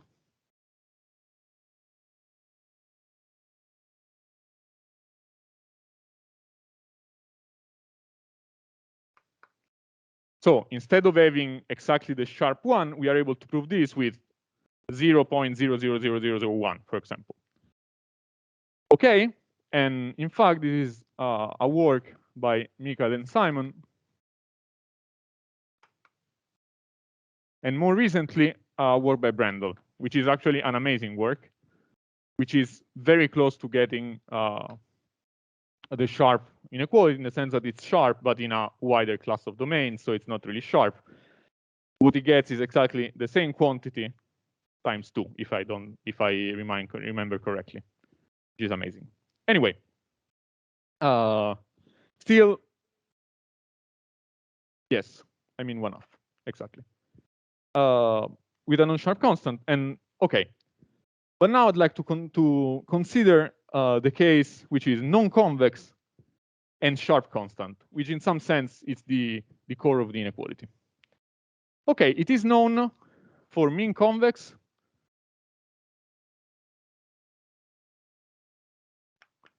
so h greater or equal than 0, plus star-shaped. Star-shaped means that any ray from the origin touches it exactly once, or outward minimizing. What does outward minimizing mean?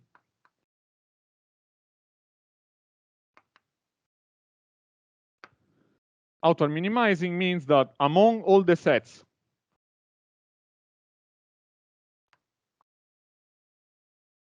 which contain your set K, you are the one with the minimum perimeter.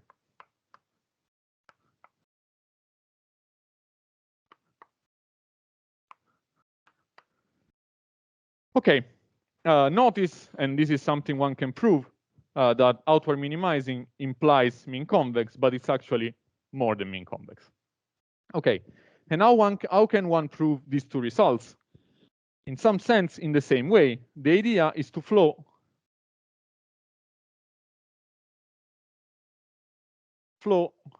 use the inverse mean curvature flow.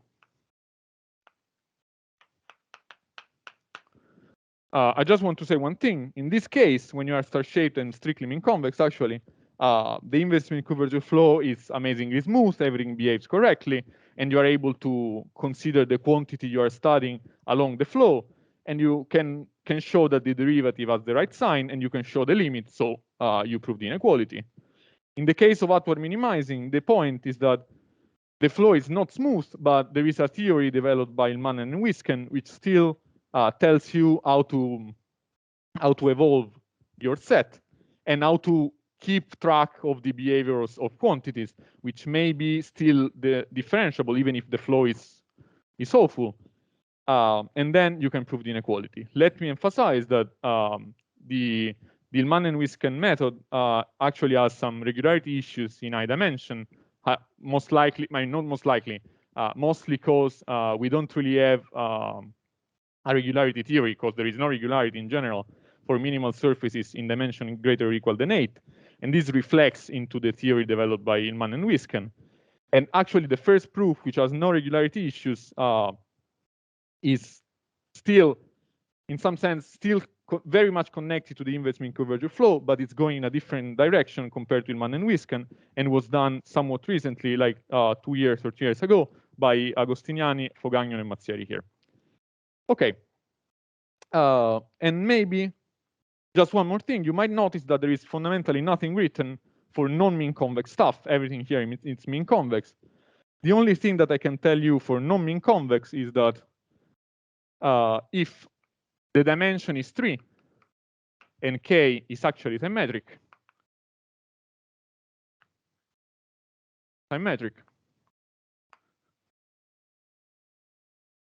then yes.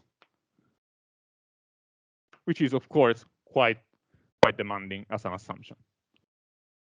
Okay.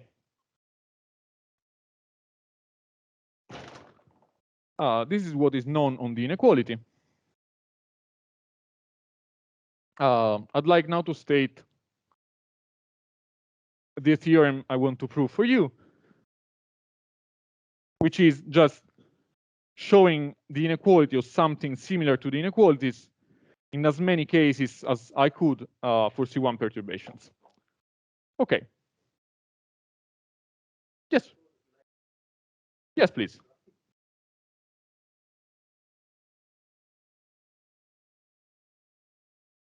Yes. I think that for star shape, they are actually equivalent. Yes. Yes. Oh, you mean you are saying that outward minimizing is strictly more than, like, yeah, correct. Yes. Yeah. I just wanted to emphasize that in this case, the proof is much easier because you can show that the flow remains smooth. So everything is much, much easier. Yes. Yeah, what he's saying is that if you are star-shaped, it turns out that mean convex and outward minimizing, they are the same thing. Okay. I mean, this is how can I say that? I mean, this is written everywhere that is due to Wisken, but you cannot find the proof by Wisken. You can find proofs by other people, more than one, and they're not extremely precise. But I mean, the idea, I would say that for sure the idea is by Wisken. You notice that, well, not really. I mean, the point is that Wisken noticed that there is a proof when the flow is smooth, and he has a way to construct the flow even when the flow is not smooth. And he's saying, you know what? Repeating the strategies we have employed in the paper with Inmannen, in which they are actually proving an inequality, which is not this one, but similar in some sense. Using the same strategy, you can also prove this. There is the fact that they are proving the inequality only in low dimension, but one would like to establish this in any dimension. But for sure, for n smaller than 7, really repeating what they're doing in their paper is going to provide you with a proof. Higher dimension, there are some issues. Okay. And you can find it written down in a couple of papers, and if you want, I can give you the reference later, but they're not very easy to find. Okay. Theorem. Let K be a C1 perturbation.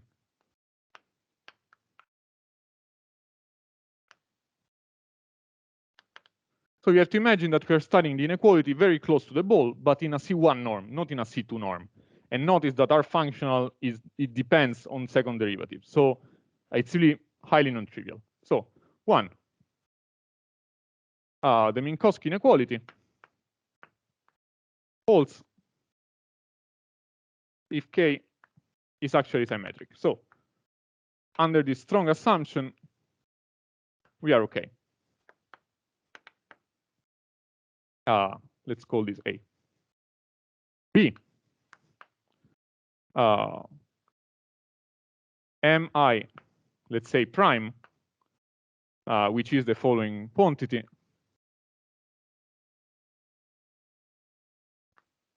which is equal to Minkowski inequality with, I will comment on this later, with volume instead of perimeter, holds. And then we have also C, Minkowski inequality prime prime, which is equal to Minkowski inequality with I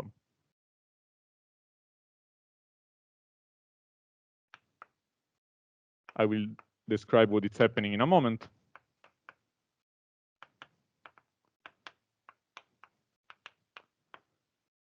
Instead of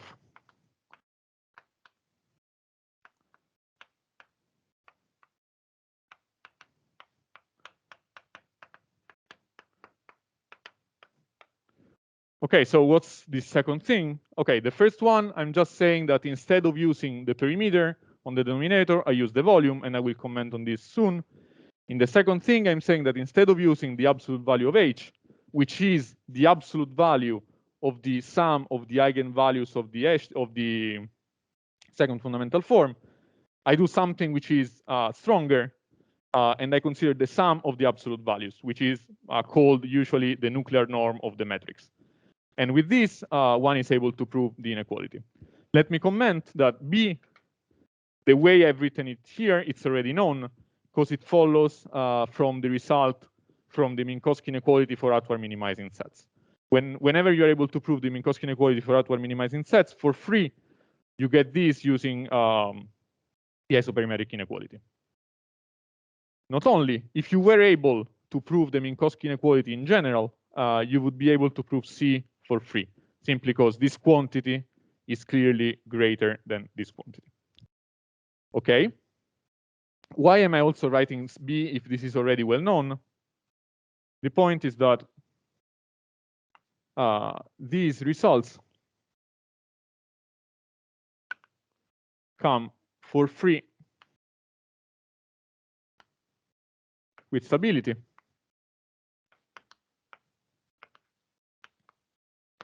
So this is not really well known in the sense that we have also stability. And I would also like to emphasize that the proof is easier.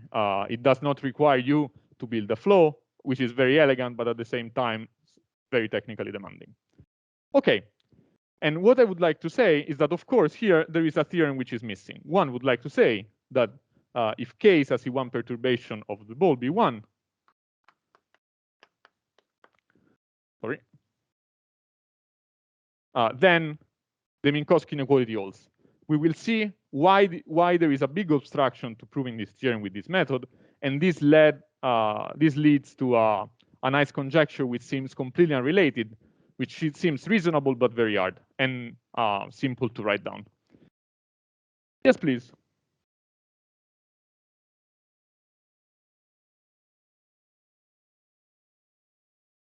What are you saying? Sorry.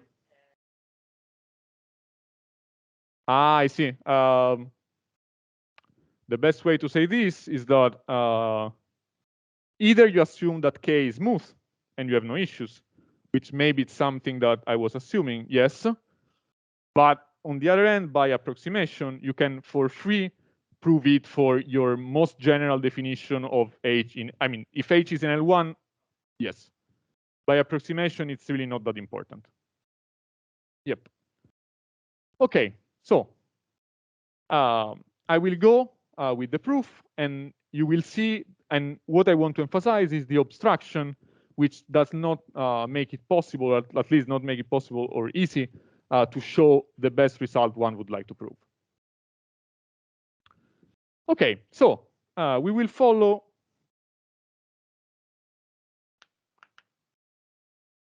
Fuglede's approach. I mean, he was able to do it for the isoperimetric inequality. We can repeat it, hopefully. For this presentation, we assume H greater or equal than 0. You might say, but once you assume H greater or equal than 0, you're actually trivializing everything more or less, because everything becomes well known. But the point is that with this method, once you're able to prove it when H is greater or equal than 0, then it's not that hard to generalize. The point is that the method is robust enough to have its hard part here and not everywhere else.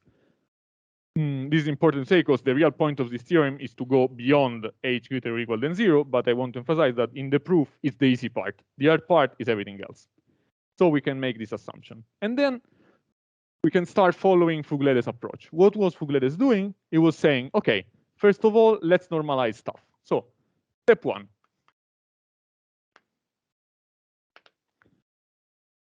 We can assume that the perimeter of K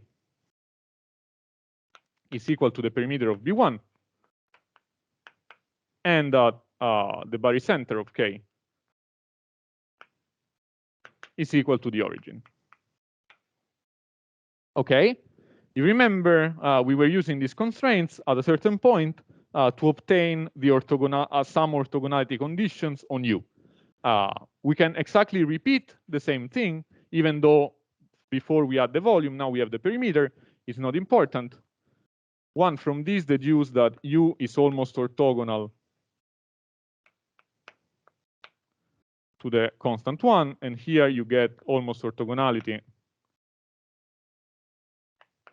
to x1, x2, xn. And this implies your nice, strong Poincare inequality.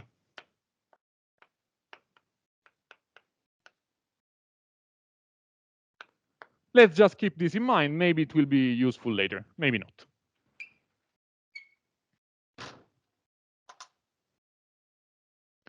So just to remind you, what was Fuglede's doing then? He was saying, okay, I can do the computations, and hopefully I'll get the result for free from some functional analysis.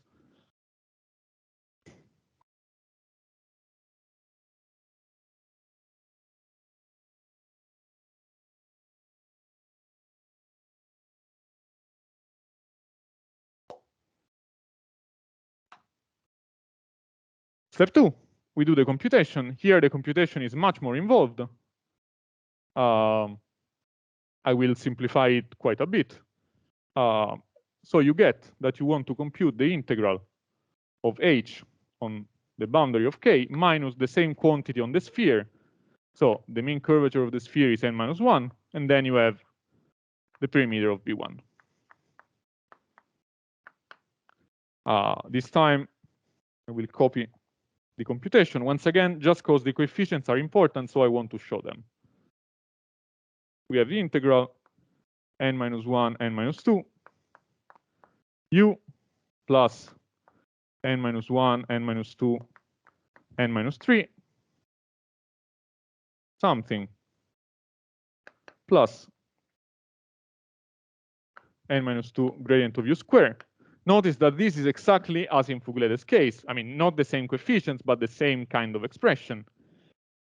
But then, suddenly, we have the integral of the Hessian of u, grad u, grad u. And there are error terms, and already this one is heavily simplified. But the point is that I claim that the behavior of this term is very similar to the behavior of the real term, which is more involved. Okay, so here, in some sense, this behaves like Fuglede, and we will repeat the same stuff. But here, you notice that this term, it is second order. So we cannot really just say that's negligible, because we don't control at all the second order derivatives. So this might be huge as far as we know.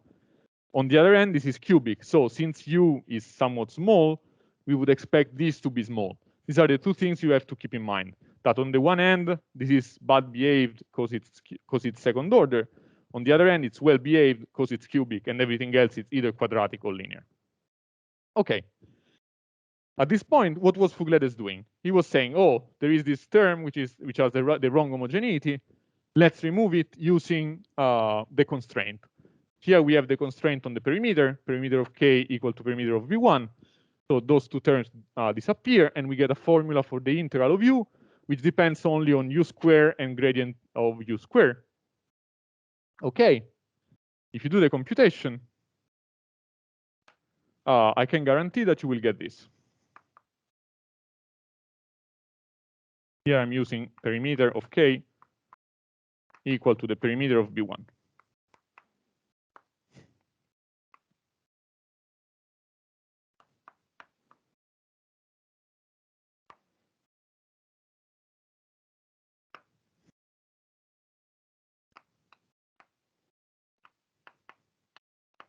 Here I'm just replacing the formula.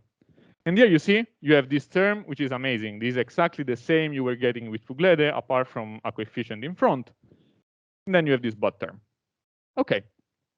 And now, in some sense, our luck ends here, because we cannot keep repeating Fuglede's ideas, because this term is really important, and it's the core of the problem.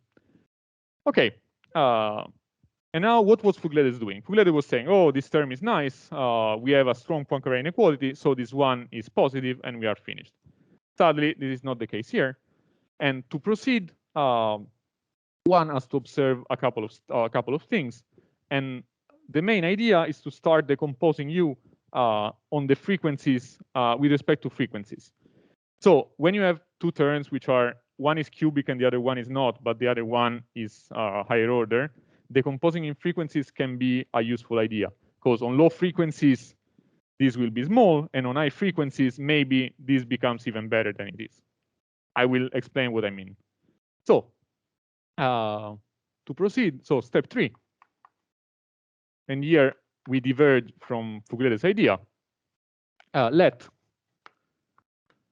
psi0, psi1, psi2, and so on be the eigenfunctions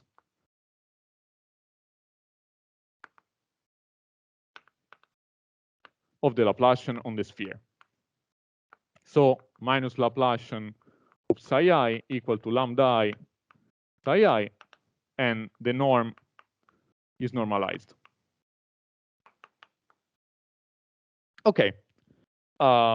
We have two cases. Well, we don't have just two cases, but let's say that first we treat two cases. You are seeing that we have transformed a geometric inequality in something which is purely analytical, and now we are trying to prove it with analytical tools not working. So case 1.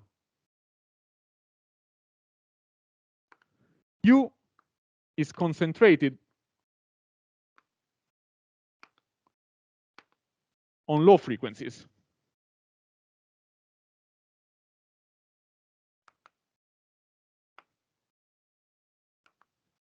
This means that U is orthogonal to psi I for I larger than a certain big constant I0. So it has only nice, smooth, very well controlled components. And therefore, one immediately gets that the C2 norm is controlled up to constant by the C1 norm. I mean, whenever you are able to say that U lives in a finite dimensional space, which is the case here because you have only finitely many components, then any norm is equivalent, and therefore you have this. Once you have this, you can immediately say this, I will call this the cubic term. You can immediately say that the cubic term is very small. I don't want to enter into the details, but it's really cubic. You can control the C2 norm, so you're happy. And thus, okay. I say okay, because as soon as this disappears, you remain only with this one, and once again, we have a strong Poincare inequality, and we are happy. Then there is case 2.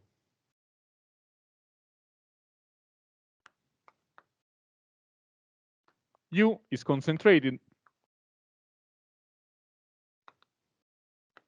on high frequencies.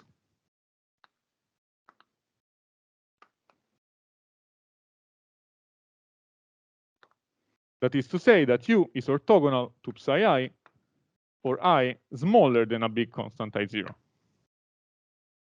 In this case, what you find out is that in fact you have an even stronger Poincare inequality. I mean, if I0 is chosen appropriately, you find out that epsilon half integral of gradient of U square is greater or equal than n-1 integral of U square. And you can choose epsilon as small as you like. And therefore, if you look at this and you look at this and you compare them, you find out that thus it would be enough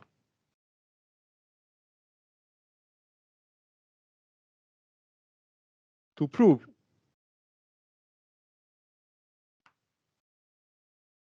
the following thing.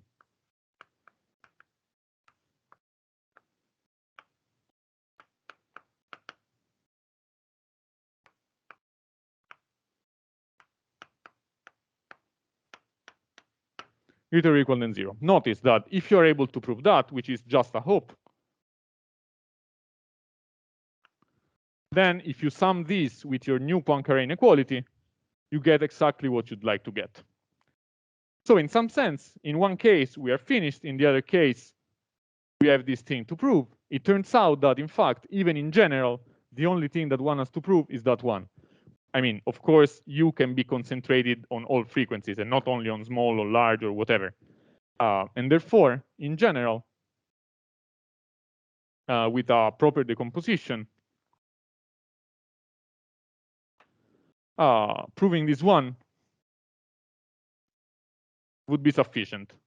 For the talk, I will simplify stuff, and I'll say that even epsilon disappears. And I say that, in general, it would be enough to say that n-2 half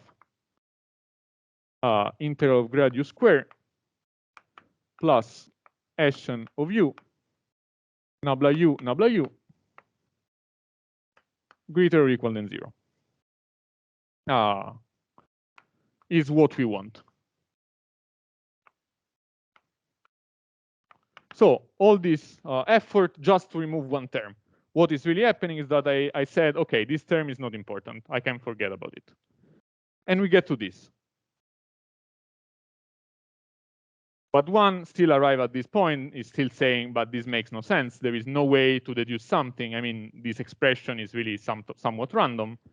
It's almost somewhat random because we still have to use one assumption which is not used up to this point, which is this one.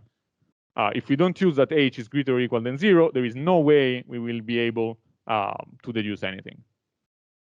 But the point, so we get to this, and we have simplified stuff a bit, so we get to step 4. We finally want to use h equal to 0.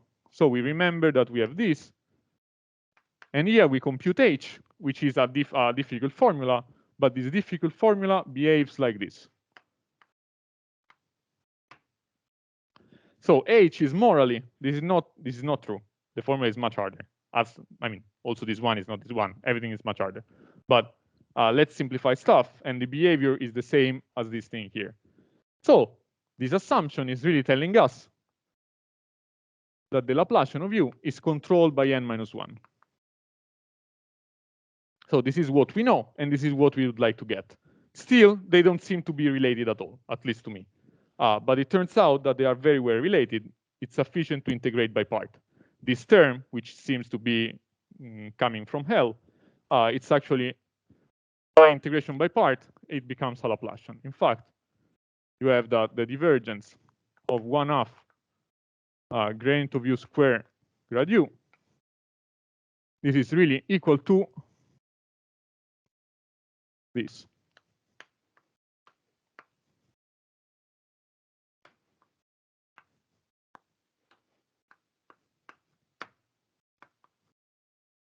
And now you see, finally, we will reach something which makes sense. So if we just use this and we multiply by 2 or something, we get that our hope is to prove the following inequality. Integral of Laplacian of u grad u squared. Here I'm just integrating by parts. Smaller or equal than n-2 integral of nabla u squared given Laplacian of u smaller or equal than n-1. And now I think you can really see the issue. All the computation, there is not a mistake in the computation, hopefully. And you see that here you get n-2 and there you get n-1. So this inequality is highly non-trivial. If here you were getting n-1, this inequality would be trivial, just Laplacian of u less than this quantity, and then you have the integral of nabla u squared. But in general, I could not prove this inequality. And this is very different from whatever one sees in the literature, because here you have an estimate on a bound on a second order derivative, and there is something which is happening which I have no idea. So I'd like to write this down here as a conjecture. If Laplacian of u, well, u, let's say it's a smooth function on the sphere, and you can also assume something like its norm is very small, but this should not be useful. But I'll write it down. Then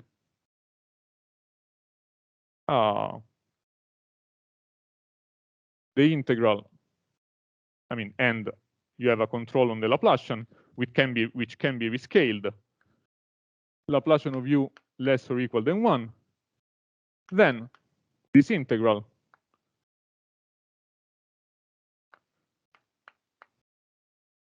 can be estimated by n-2 divided n-1 integral of gradient of u squared.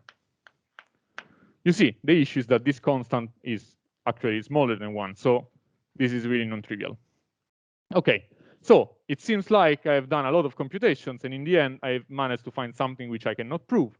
The point is that still, first, this shows a relationship which is really unexpected, at least to me, between a purely geometric inequality and something it seems like something we should be able to prove, but we are really not, at least I am not.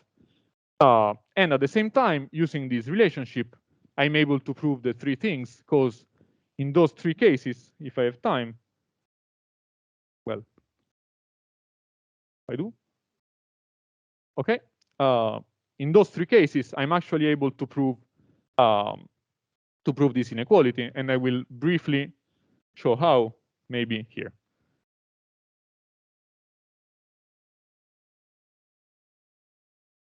Where? Did I? Could be. Sorry?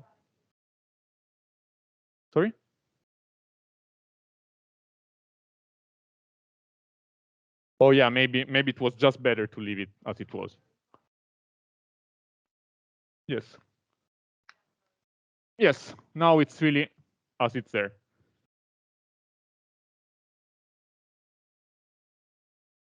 This one? Yes. The one, this one. Okay. This is something very general. Maybe I will just delete here. So we ended up showing the equivalence, the moral equivalence between the, and this is something I want to emphasize before deleting stuff. Even though I'm being a bit sloppy, one can be precise, at least in one direction. And so the direction one can be precise is that if you're able to prove an inequality like this one, then you can prove the original theorem. And this is why this is important. It's not like it's something that comes up and might be very much false. It's most likely this is true. And I will justify this assertion by saying that as soon as I'm able to prove this, I'm able to prove the theorem. And the simplification I've made are not so big that should make one thing true and the other one false. By the way, regarding what you're saying here, I will delete and briefly explain what is happening. So she's asking, how can I say that if U is concentrated on high frequencies, then it satisfies a strong Poincare inequality. So, fact, U concentrated on high frequencies implies strong Poincare.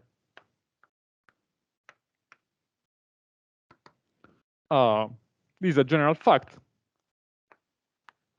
And the proof is just writing down U. So we say that U, we decompose it.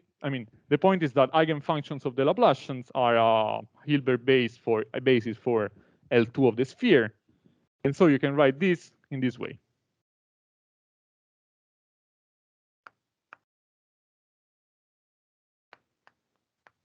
So I0 is the fact that we are concentrating on high frequency, so we can say that there are components only when we are considering eigenfunctions with big eigenvalues. So we can write it like this, and then we have to do the computation, which hopefully I'll be able to do. Here, I guess you have to integrate by part. I'm really scared that I will get this wrong, but you will forgive me, hopefully. So here we have minus the Laplacian applied to a decomposition in eigenfunctions, so I can decompose the action, and I should get something like this.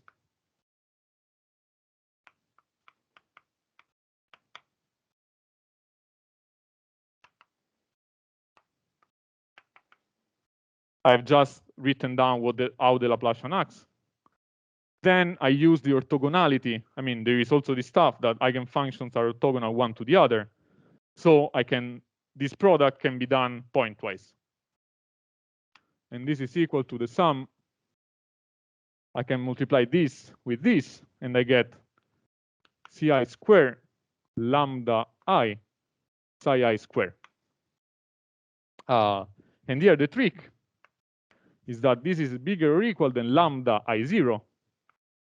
Because here we have I bigger than I0, and these quantities are increasing, the eigenvalues are increasing. So we take the minimum one, and we get the sum of Ci squared, I bigger than I0, integral of psi I squared. And this turns out to be exactly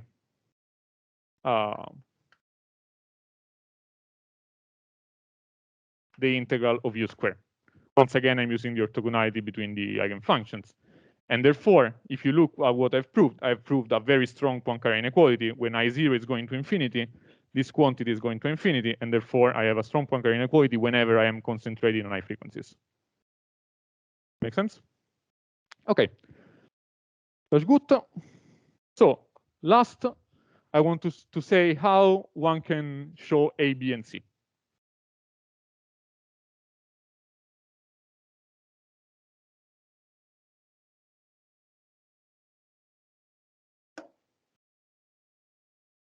The point is that, okay, we have said that there is an equivalence between the theorem and this kind of inequality.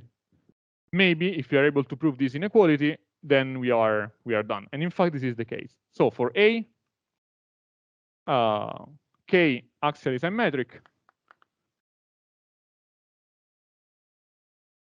is equivalent to saying that U depends only on one coordinate. So U is equal to U of x1, for example. And in this case,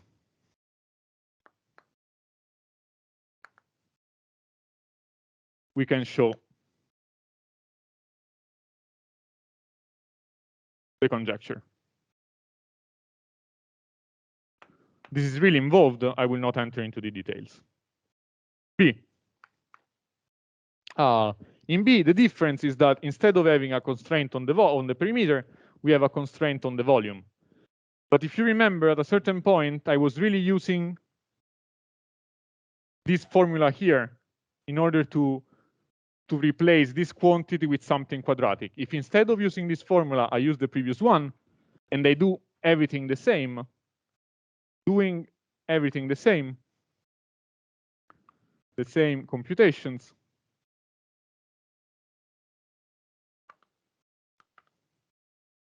but using the constraint on the volume,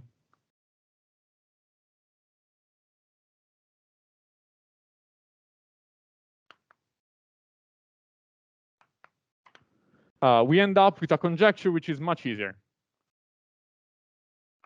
And you will see that it's really much, much easier. The conjecture prime is the same assumption. Is it implying that Laplacian of U grad U square is less than 2 times n minus 2 integral of gradient of U square? So it really comes out similar, but with a different number. And you see that at least if n is sufficiently large, 3, 4, something like this, this is trivial. Like, this is really trivial, because n minus 1 is smaller than 2 times n minus 2. So this is a numerical reason why this comes much, much easier. And I was hoping, in fact, at the very beginning of all this project, I was hoping to get at the very end something like this. But it turns out that it's not the case. And finally, C, which for me in some sense is the most interesting one. Here, the point is a bit different. You have to go on with a different proof, because at the very beginning, I was assuming H greater or equal than 0. And I'm claiming that this is okay. This is the hard part for case A and B. But for case C, in this case, the hard part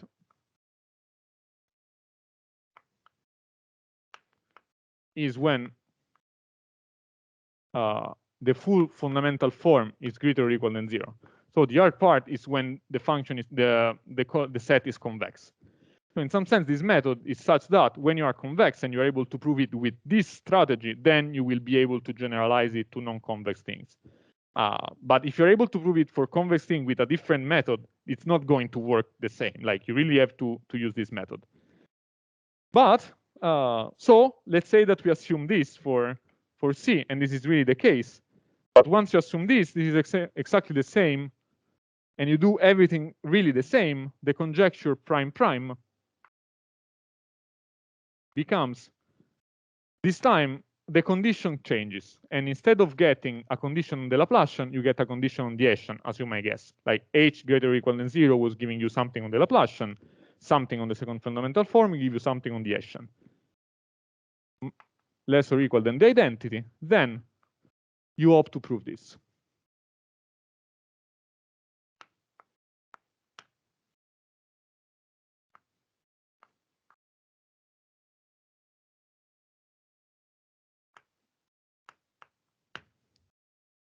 Let me emphasize that this is non-trivial. Differently from the previous one, conjecture prime prime is non-trivial. Because, for example, if you try to do the obvious thing, that is estimating the Laplacian pointwise, this is not working because the Laplacian pointwise is estimated by the trace, which is estimated by the trace of the identity, which is giving you n-1. And n-1 is not going to bring you anywhere. On the other end, there is this trick, which is always the same, which is using that formula with the divergence. And if you use the formula for the divergence, and with this I would conclude, using the divergence formula,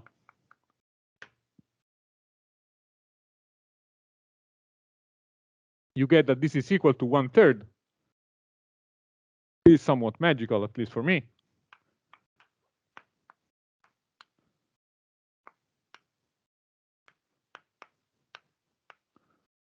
You get that these two quantities are the same, but now you can really do a pointwise estimate. You can check that if you have this condition, then this quantity is estimated by n-2. So you get n-2/3, which is clearly in the right inequality with the other term, and you are super happy. And so with this, this concludes also case C. But in some sense, to me, the most interesting part of all of this is that one comes up with this inequality, with this conjecture, which is very different from what one has seen, and which seems very hard to prove. I want to just comment one more thing. An idea to prove this, and I was not able to do it, but I think it's doable, is that, okay, one thing, how can you prove the inequality with geometrical tools? The only real geometrical tools one has is the inverse mean curvature flow. Maybe if one is able to really understand what the mean curvature flow is doing at the level of U, one might be able to prove this with an appropriate flow. But still, I could not do it because you have to find a flow which is conserving a lot of quantities. Like this inequality is really hard to use with a flow. And with this, I'd like to conclude. Thank you very much for the attention.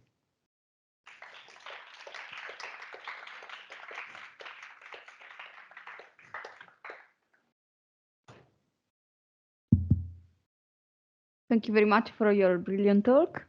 Question? Or even remark? Giada, please come. I was wondering, is the condition on U to be small in C1 implying something on the scalar curvature of K? No, nothing on the curvatures in general. Okay. Like, it depends what you'd like. Gauss-Bonnet is for sure implying you something in dimension 2. No, because the scalar curvature is related to the volume of the balls. Mm-hmm. Yes. And okay, so because I mean I thought it now because the perimeter of K depends only on U and grad U. Yes. But this is not implying that the scalar curvature is in general, like any curvature depends on second derivatives. Yes, so that's for sure. You can do literally locally, you can do whatever you want on the curvature. Take your favorite surface, like your favorite one, look at it locally, and copy paste it here in the right direction. You will get something which has the curvature you prefer, and then you can complete it to a nice C1 perturbation. Okay, so yeah, I'm thinking something wrong. Okay, thanks.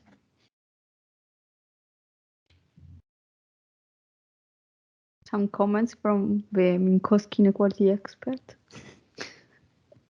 Experts.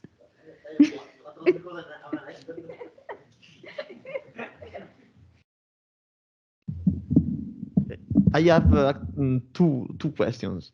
Okay, the first one, during your talk, you said, and I don't know how much sharply this occurs, that inequality there is equivalent to the Minkowski inequality. So I was wondering if you already know that C1 perturbation solves the Minkowski inequality, then that inequality there holds.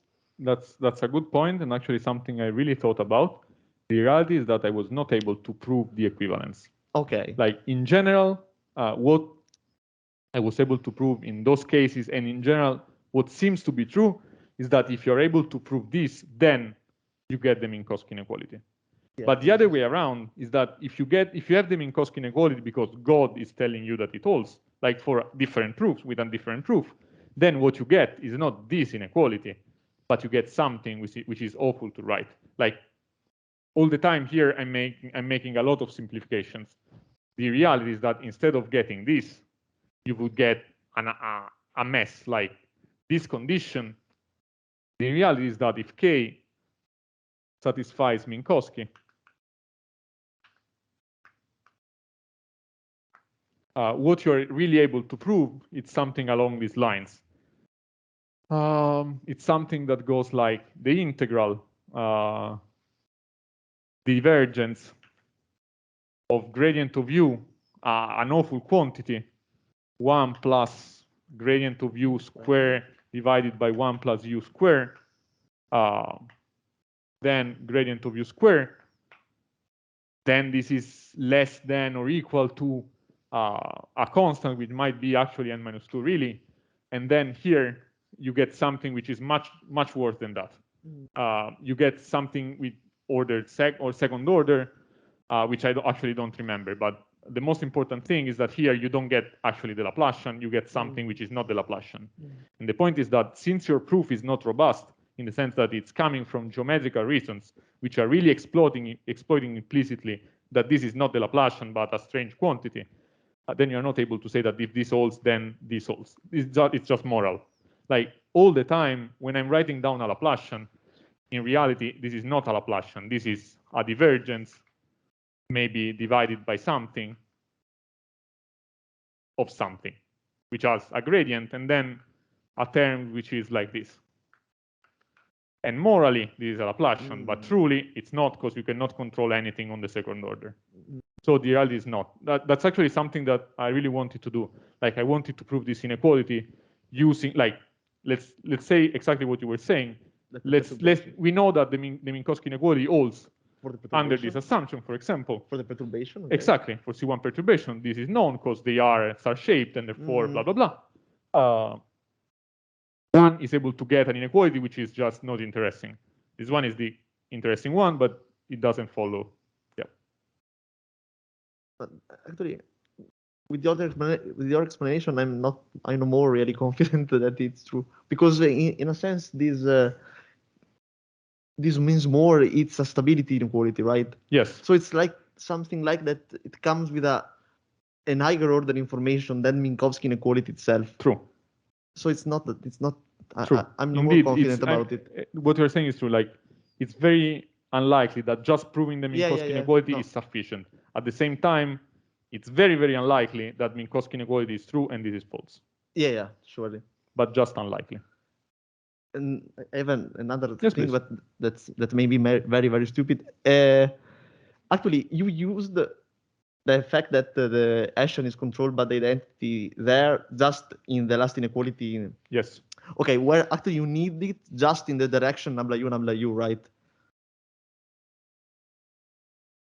At least according to what you wrote. Yes.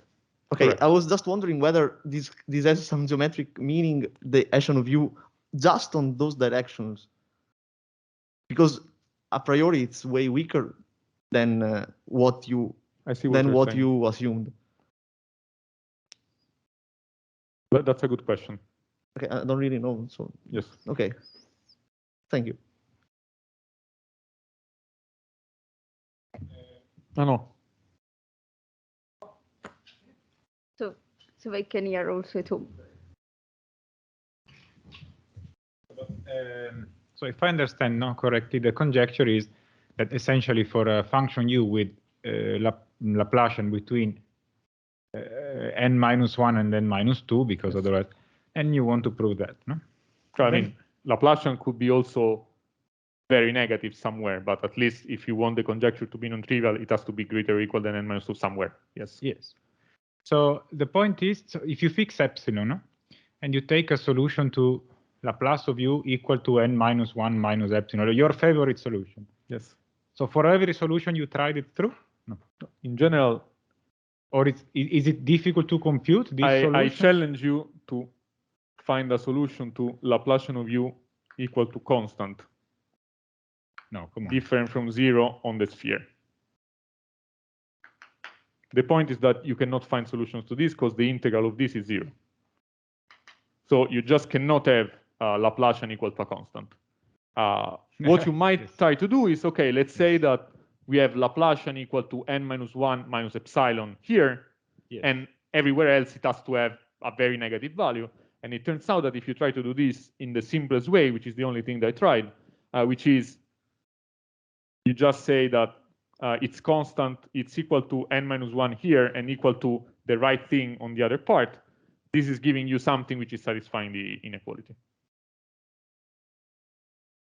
Also because you get something which is radial, and for radial things, I am able to prove the inequality. But in some sense, the reason why this inequality must be true is that it's almost equivalent to the Minkowski inequality in the case h greater or equal than 0, and therefore it would be very strange if it was false. Okay, but I don't have a reason why I cannot construct a counterexample. Okay, I see. Thanks. You're welcome. May I ask you only a curiosity? Yes. So have you tried to follow Fuglede's argument for other inequalities? Okay, the point is the following one. Yeah, that's a really good point. As I said at the very beginning, there is a family of inequalities which starts with Minkowski inequality and which goes on like this. Like there are the Alexander-Fenchel inequalities,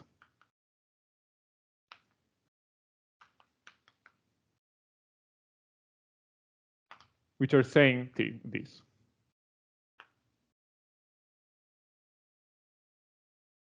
Hopefully I'll get this correct.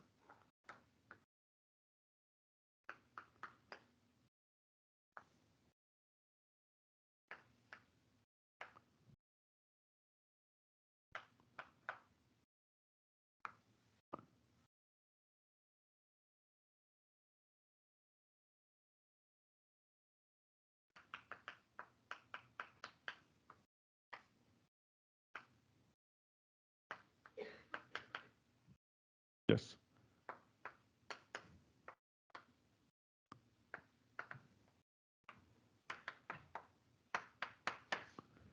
So this is the family of Alexander-Fenchel inequalities. What is the? I mean, I've already described what the second fundamental form is.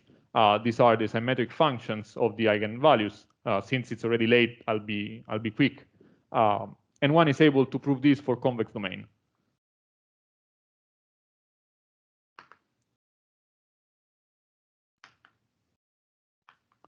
They are claimed to be true if you put absolute values.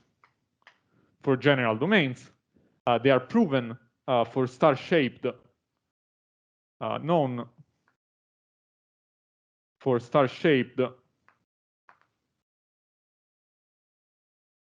I+1 convex domains. I mean, this is this is not convexity, but it's asking a lot. And once again, this is done by a flow. Okay, if one wants to do this like in C2, like he says, okay, I'd like to see what happens when I do this in C2. This is something that it's more computationally demanding than interesting. Like you can do all the computations, you will not get bad terms, you will not get cubic terms, that like everything is controlled. Like here, notice that everything depends only on second derivatives. So we are happy, and you will be able, with many computations, to get the result. On the other end, I'd say that since already for the Minkowski one, it's very hard. When you work with C1 perturbations, you get this cubic term, which is an interesting problem by itself from an analytical point of view. I guess that if you try to do the same for higher order, you will get a mess. So you expect much worse terms than yes, here, and yes, indeed. Somewhere. Yes. You will get something which is maybe not even humanly interesting. Like to me, this conjecture is interesting. No, not this one. Maybe, yeah, it is one. It's interesting to humans because you see it and you say, oh, this is almost true, but it's not true. I have no idea what's happening in higher order dimension. No idea. Okay, thank you very much. You're welcome. So if we are not other questions, we thank Federico again. And in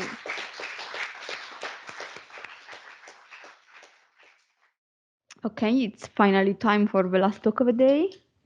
We have Gianmichele Di Matteo that is going to speak about constant mean curvature and the isoperimetric small double bubble in compact manifold. Please, when you want. Thank you, Alessandra. I think you can hear me. I can hear the echo. First of all, I wish to thank you, Alessandra and Mattia, for inviting me. It's an honor to give a talk in Pisa, where my career originated.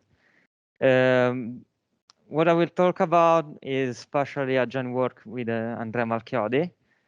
And without further ado, let me give you some historical background. So the Euclidean isoperimetric problem consists in finding a surface which minimizes the area among the surfaces enclosing a certain fixed volume V. And this is solved by any round sphere of a suitable radius, which I write here. Even if you go to a higher dimensional analog, the problem is still solved by a perfectly round sphere of a slightly harder radius. In particular, you can see that the minimizer is unique up to isometries. If you try to set the problem in ambient manifolds or metric measure spaces, in general, you lack of existence, uniqueness, and regularity. In this talk, I will focus on closed manifold, that is compact and without boundary. And we set the problem in this way. We want to find a hypersurface in a generalized sense, minimizing this infimum. And where T, you can consider a Cacciopoli set, so a finite perimeter set, or a current, or a varifold. In these classes, you can manage to find the existence of a minimizer by standard direct method, essentially. Any minimizer is called an isoperimetric region, and this function I, mg of V, is called the isoperimetric profile of the manifold. In general, the regularity is not guaranteed, but you have this sort of quite strong result by Almgren, or better. It was already implicit in the work by Almgren, but it was formalized later by Morgan. And essentially, your isoperimetric regions have boundary which is smooth up to a codimension 7 set. Yep.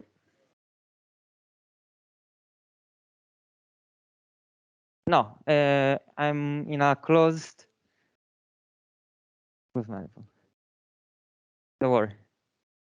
So one case in which you can improve the regularity and have actual smooth isoperimetric regions. Oh, sorry. Oh yeah, I wanted to remark that one reason why this regularity resembles the one for minimal surfaces is that from the first variation of the area, any isoperimetric region has boundary of constant mean curvature, and therefore its tangent cones are minimal. And therefore, in principle, you might be able to just recover the isoperimetric, the minimal hypersurface case. As I was saying, one case in which you can recover the regularity is for small volume constraints. And in this case, Morgan and Johnson proved that small isoperimetric regions with small volumes in a closed manifold are actually smooth perturbations of small geodesic spheres. And later, by papers by Drouet and Nardulli, they showed that the scalar curvature influences both the the location of the isoperimetric regions. So they are centered near the maxima of the scalar curvature, and the isoperimetric profile in the regime V close to 0.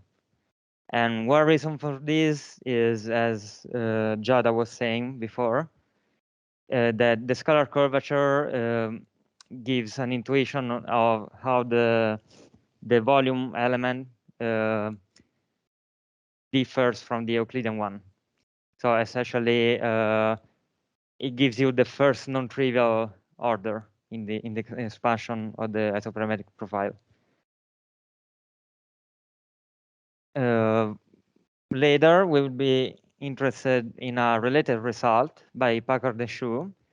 They constructed small CNC spheres as perturbation of small geodesic spheres. Of course, again, from the first variation formula of the area under volume preservation, we know that these are candidates for the isoperimetric regions. And as a matter of fact, Stefano used it for exactly for localizing the isoperimetric regions. Let me just say that showed a bit before these CNC surfaces can be shown to exist in a neighborhood and to foliate a neighborhood of a non-degenerate critical point of the scalar curvature. Again, essentially because at first order, this is what matters. Let me talk about multiple volume constraints as a parametric problem. So we call an N cluster a vector of big N Cacciopoli sets. These are called the chambers of E. We don't assume any connectedness. And we can define the perimeter by essentially measuring the intersection of the reduced boundaries of each chamber and sum them up. In this way, you can produce a generalized isoperimetric problem. And you can actually find a solution thanks to Almgren again. So you have the existence of minimizers for this problem. And the regularity theorem states that the intersection of the reduced boundaries of two different chambers is a smooth CNC hypersurface, except for a codimension 7 singular set. So this is internally, essentially. And moreover, we have this estimate on the Hausdorff measure of the rest of the boundary. Let me say that in some cases you can improve this regularity. For instance, Taylor in 76 proved a structural theorem for the singular set of minimizing N clusters for any value of big N, but in dimension 3. A minimizer is C1 alpha diffeomorphic to its tangent cone at singular points. And these are only of type Y and T. I will show you later a picture.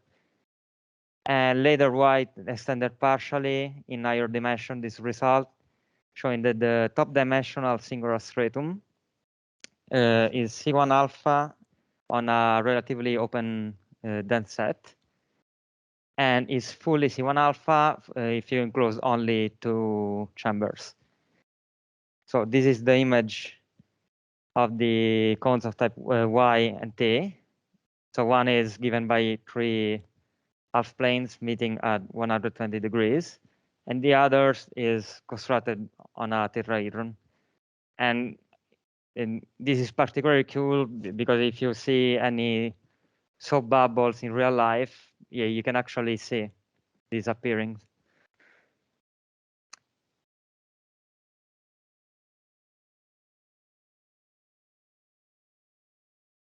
Four, yeah. So yeah, in particular, the chambers meet only in 3 or 4. So I talked a bit about regularity. Let me talk about uniqueness and symmetry. So regarding uniqueness, it is still open. Of course, uniqueness, again, modulo isometries. This is still an open problem in general, but the minimizers are classified for one chamber, which is the sphere, two chambers, which is the standard double bubble, done by Hutchings, Morgan, Ritoré, Ross, and Richard and others later. And for n equal 3 and 4, but in dimension 2, so for planar bubbles, this was done by Viciramala and Paolini and Vincenzo.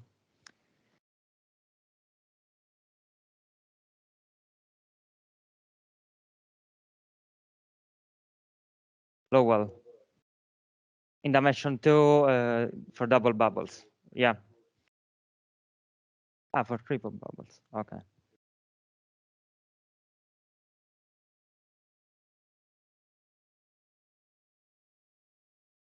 Okay. Okay. I was unaware of that. Regarding the symmetry, we have this really nice result by Hutchings. I really like it, which says that if the number of chambers you are enclosing is smaller than the dimension of the surfaces, say, then the minimizing cluster is symmetric along n-1 dimensional plane. In particular, if you enclose one cluster, you are a sphere directly. So these are standard double bubbles, so the minimizer for two chambers. You can see here the orange region is always less or equal than the purple one. It is just by convention, by our convention. You can see that they are made by 3 couple spheres meeting along a m-1 dimensional sphere called gamma. And what else? Oh, here there is a disk in the symmetric case. And we have this sort of balance between the inner normals here. Their sum is equal to 0, which somehow means that they meet at 120 degrees, but it's somehow stronger, and later you will probably understand why. And finally, let me denote by S the vector generating the axis of symmetries of the bubble for the rest of the talk. So our goal is to present a construction for constant mean curvature double bubbles, small in the sense of volumes or yeah, whatever. And this will arise as perturbations of small geodesic double bubbles. And they will be centered on non-degenerate critical points of the scalar curvature, so analogous to the result of Ye, and align along eigenvectors of the Ricci tensor. And this is due to this new degree of freedom, which is the axis of symmetry. We also obtain general multiplicity results. And in particular, we obtain that you can find at least Schliermann category of the unitary tangent bundle, such bubbles. You should compare this with the Ganea conjecture, which says, like in at least in small dimension, that this category is greater or equal than the category of m plus 1. So there is abundance, say, of these bubbles. And the proof will follow the line of Packard and Shu, but it's much more involved due to the singular nature of the double bubbles. In particular, we will need to perturb even tangentially the bubbles, which creates a lot worse formulas, as you might guess. One motivation for studying this problem is that our CNC double bubbles should provide candidates for small isoperimetric double bubbles by the first variation of the area formula. And we are already working on this. And what else? Oh, yeah. Morgan has already proven this in dimension 1. I will later say a bit more about this result by Morgan in the last section. Is there any question on this or? Okay, let me present the Packard and Shue work. So again, we want to perturb small spheres, small geodesic spheres, and try to impose custom mean curvature condition. What we do is we fix a point. We fix the unit sphere in the tangent space. We perturb with a W. In our case, it's C2 alpha, not like Federico's one, and some scale rho small enough.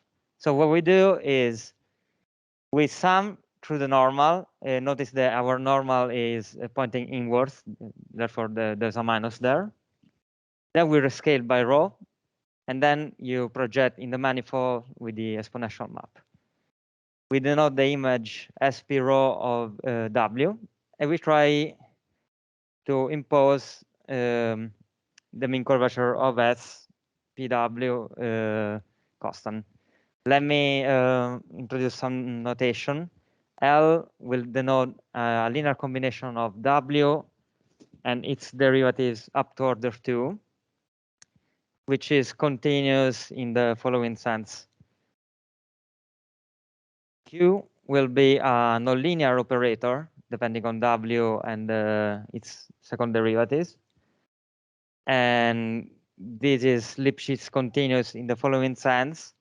So if you keep in mind, as in Federico's case, that our norms of the W's will be actually very small and not just smaller than 1, this is gonna induce a contraction somehow.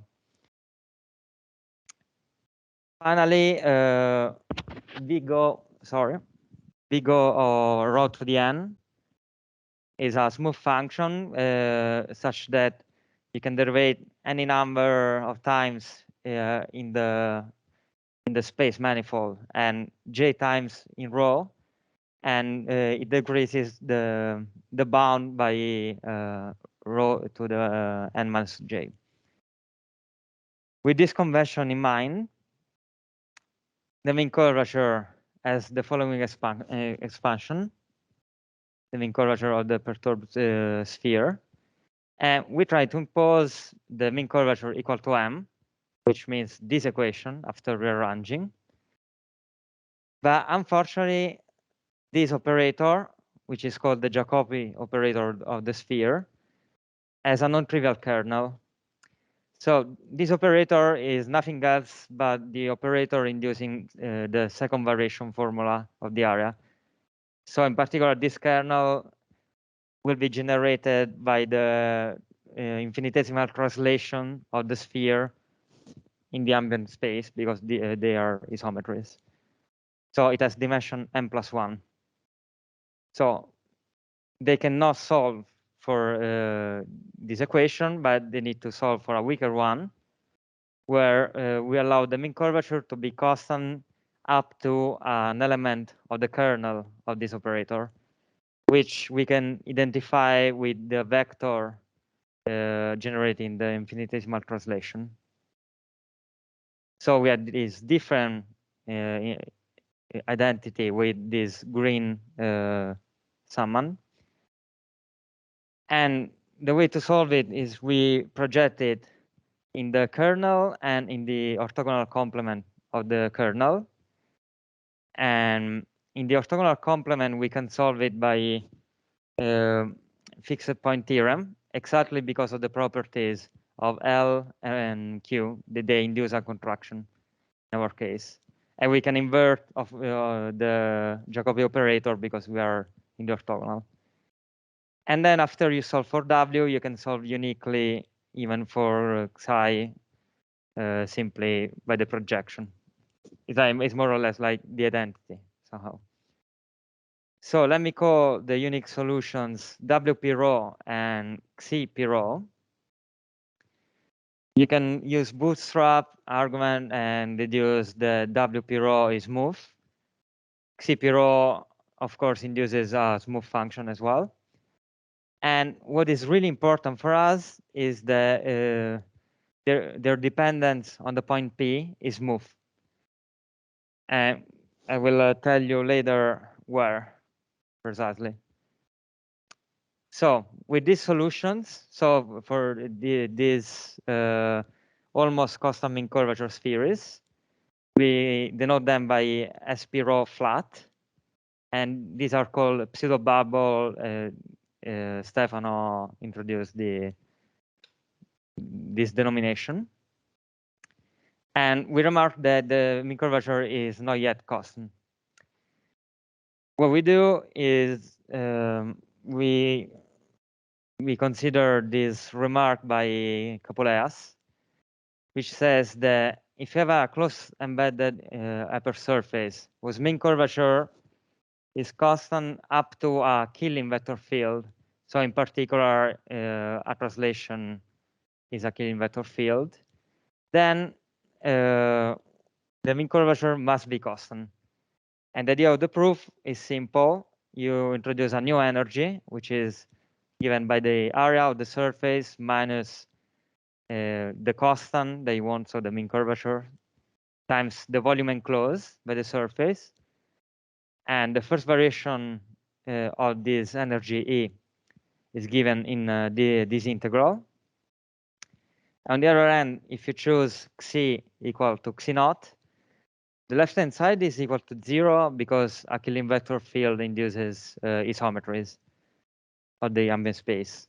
And the right-hand side, using the equation for the mean curvature of S, is equal to that norm 2. So in particular, this forces Xi naught to be 0, and the hypersurface S to be custom mean curvature. Therefore, they introduce this reduced energy functional, phi rho at P, given by the area of the pseudo bubble minus some constant volume enclosed by the pseudo bubble. And they show that if a point P is critical for phi rho, then the pseudo bubble has constant mean curvature equal to m over rho. Here, H naught should be m over rho. Sorry for the typo. So this is the idea. After you have this, you can use the expansion of the geometric quantities which are available for the perturbation of surfaces to see that after some scaling and adding constants, phi rho is close to the scalar curvature in any CK norm somehow. And therefore, a non-degenerate critical point of the scalar curvature gives rise to a critical point of phi rho. If that's clear, I will move to the proof of this sentence in bold, this claim. So assume that the point P is critical. We know that the differential of phi rho of P along any vector Xi is equal to 0. Then we consider a geodesic starting at P with speed Xi and consider a pseudo bubble at the point gamma of T. Now, for T small enough, what you're doing is you're just more or less translating, and you can write this new pseudo bubble as a normal graph over the one based at P for some graph f of T. This, letting T equal going to 0, induces a certain vector field Z on the pseudo bubble based at P, which induces a first variation on the energy E of before. So in particular, we know that this differential, which was 0, we have now rewritten it as a first variation of E, and this is equal to this integral. Now, because the WP rho and the XP rhos are smooth with dependence on P, we can show that Z is somehow really close to the parallel transport of Xi.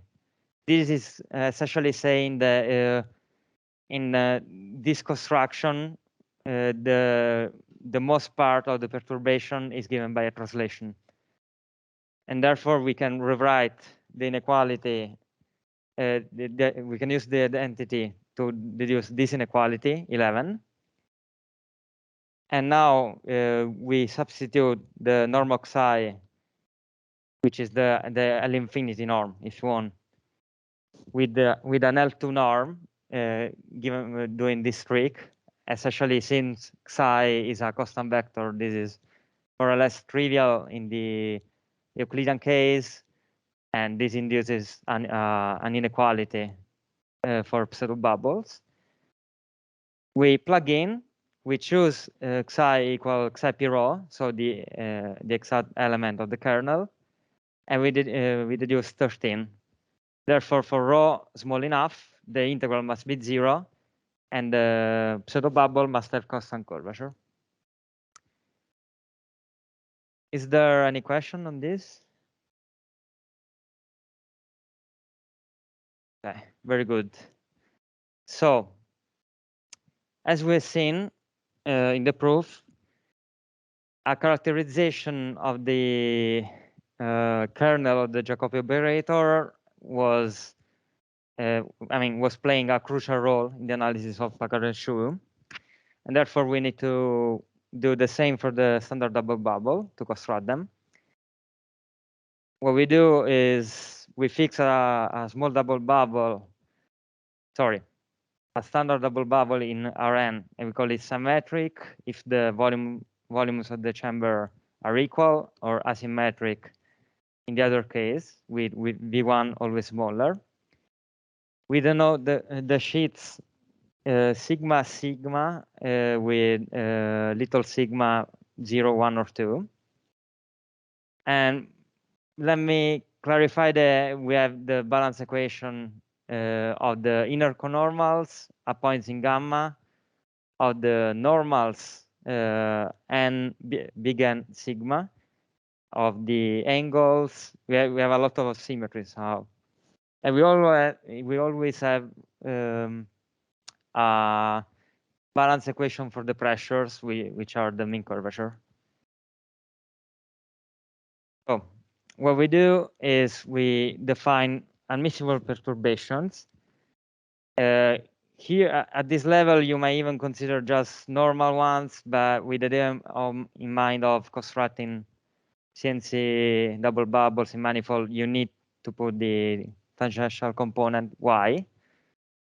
So the normal component is again perturbed by some function w, and the tangent vector y can be decomposed in gamma as a component parallel to gamma and some component parallel to the inner conormal by some function, some factor u sigma.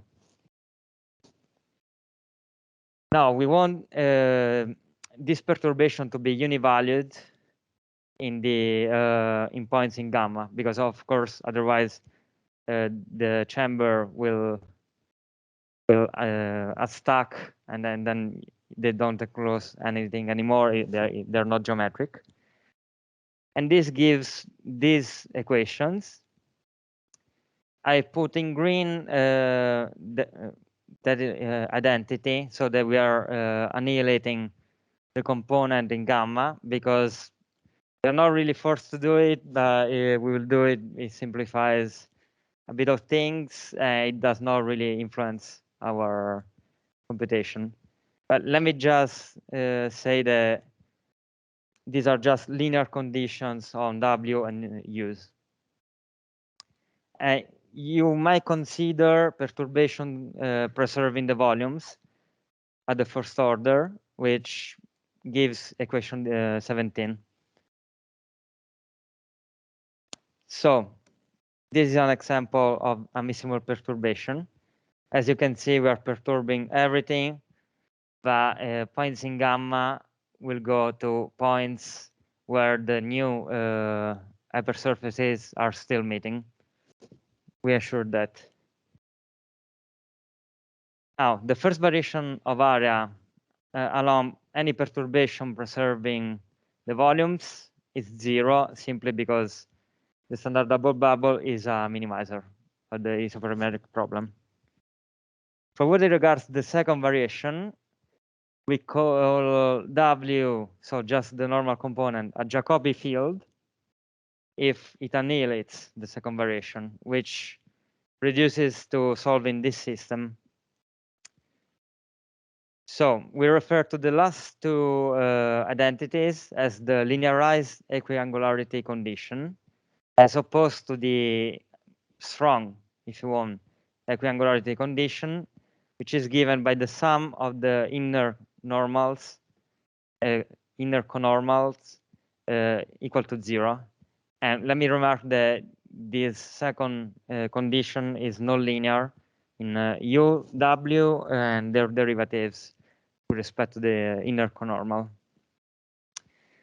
Here I show the difference between the two.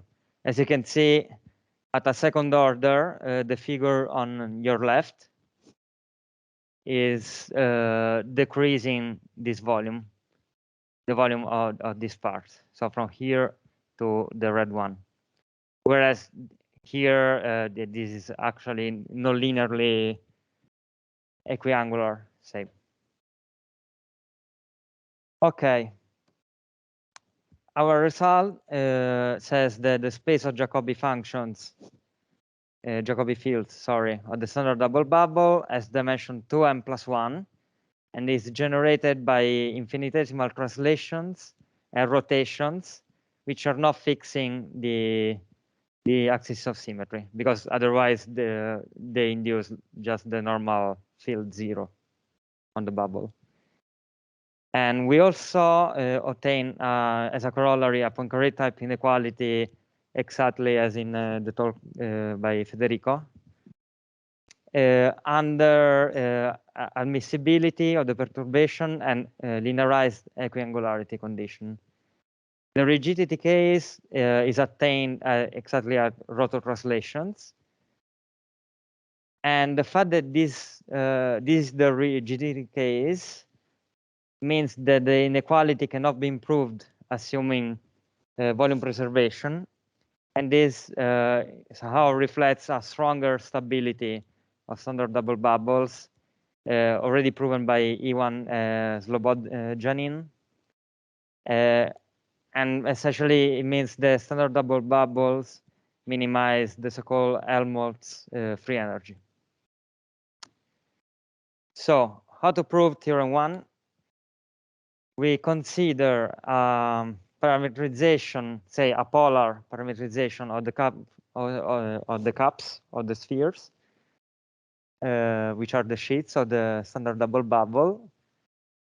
So we decompose the space L2 of the common boundary in eigenfunctions of the Laplace-Beltrami of Sm-1, so that we can write each W on each different sheet in the following way, where Ck, I are just coefficients depending on phi, and the psi Ki are an orthonormal basis of the K eigenspace of the Laplace-Beltrami.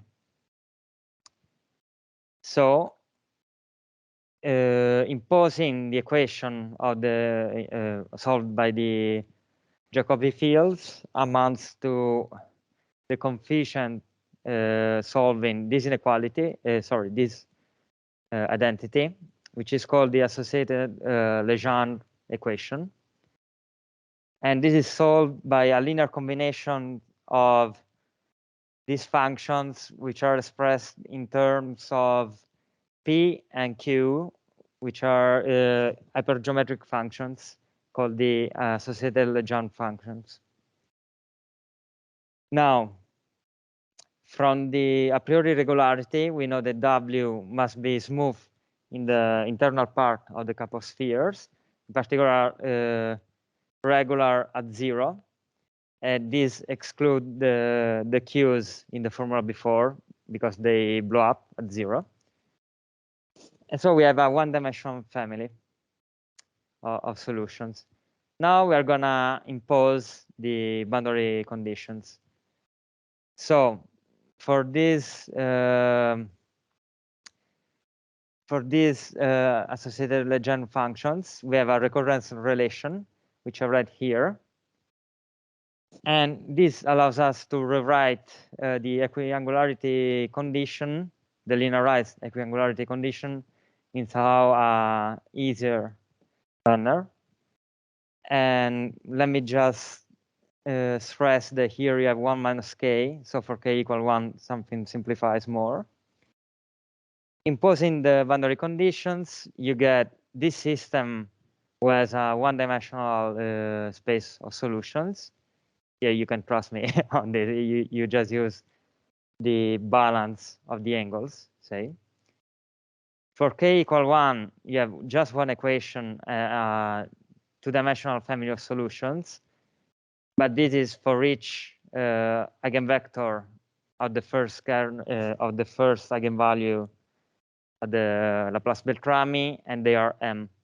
So you have 2m plus 1 of before, which means that we need to show that this system in general for the higher frequencies modes admits only the trivial solution. You can prove that the determinant of it is positive if the solution ykm is positive. To do it, we use methods from oscillation theory. So we can write the equation solved by the regular solution in the following way. So it's a Sturm-Liouville equation. And by general oscillation theory, the only possible accumulation points of the zeros are 0 and pi, because these are the points where the equation gets degenerate.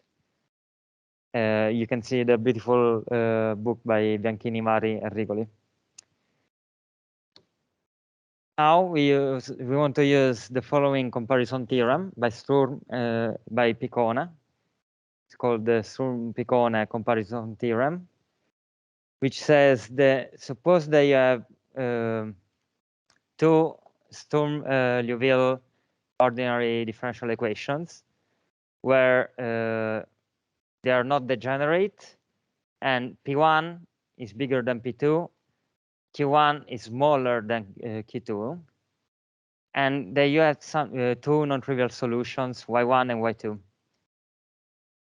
Now, if the first equation has the first solution has two zeros, successive, then either Y2 is a multiple of Y1, or Y2 must have a 0 in between the two. And we use this on the interval epsilon pi minus epsilon with Y2 equal to Y1m of phi, which is nothing else but the sine of phi. And Y1 is Ykm, on which we want to prove that it does not have any 0. So P1 is equal to P2 because they are at the same dimension, say m. And Q2 and Q1 verify exactly the equation that we needed. Since the sign, which is Y2, does not have any 0 in the interval, Y1 must have at most 1 0. Because if there were 2, there would be another 0 of the sign. And you can pick two successive because there are no accumulation points there. Since the argument is independent of epsilon, this means that y1 has almost 1, 0 in 0 pi open. But now, suppose that y1 has at 0 x naught. And we can suppose that y1 is bigger than 0 in 0 x naught. From the Taylor expansion of the hypergeometric function, you can see that y1 is going to 0 as x tends to 0, which means that there exists a positive maximum, x bar, in 0 x naught. And you conclude by standard maximum principal argument. So here we use 0 equal to this by the equation solved by y1. This is less or equal than this because x bar is a maximum. And this is smaller or equal than minus m y1 at x bar because k is greater or equal than 2. So everything gets perfectly inside the proof. And this is smaller than 0 because the maximum is positive. And this gives the contradiction desired. Is there any question on that? Yeah, you can. Yeah. No, it was just like, oh, I see what you mean. Let me see. So you think this Sturm Picona is not needed?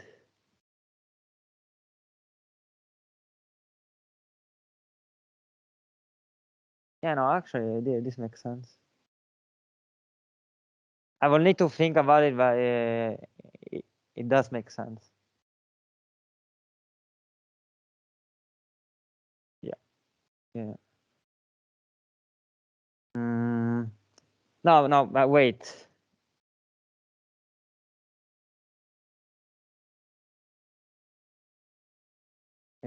Oh yeah. No, it makes sense. Yeah, because you can be far from 0 somehow. Yeah, it should work. Sorry, I didn't notice that. So finally, we can construct the CNC double bubbles. This joint work with Andrea Malchiodi. The theorem is this. So you give yourself 3 numbers, h0 greater or equal than 0, h1 and h2 positive, satisfying the balance equation, non-degenerate critical point of the scalar curvature, and mu an eigenvalue of the Ricci at P. Then there exists a threshold scale rho naught, such that for any smaller scale, there exists a CNC double bubble whose constant mean curvature are rho to the minus 1 h0, rho to the minus 1 h1, rho to the minus 1 h2. And these are meeting pairwise at 120 degrees. Moreover, this is contained in a geodesic ball of size rho, or radius rho, centered at P. And it's aligned along a direction in the eigenspace of the Ricci relative to the eigenvalue mu. We also obtain general multiplicity results, as I said above. You have category of UTM asymmetric double bubbles and category of the projective tangent space for symmetric double bubbles. And they satisfy actually even the stronger version of the 120 degrees, that is the strong equiangularity condition. So what we do is we need, as I said before, to even perturb tangentially, because otherwise there's no way of getting rid of the kernel of the Jacobi operator when it will appear. We fix a point in the unitary tangent bundle, PS, and the standard double bubble whose axis of symmetry is S, and which is centered at 0 in the sense of like the common boundary gamma is centered at 0. we fix a scale and a minimal perturbation where W will be of class C2 alpha and Y of class C1 alpha. And we consider a perturbation of a similar shape than before. So we perturb, we rescale, and we project. We denote its image sigma ps rho wi. And we want to find a unique solution for the mean curvature equal some different constants on each pieces. See, here I'm just dropping the rows. Let me just clarify that L and Q depend only on the first derivative of y. That's why it makes sense to consider y in C1 alpha. And of course, again, you cannot impose directly constancy, but you need to solve up to some Jacobi field.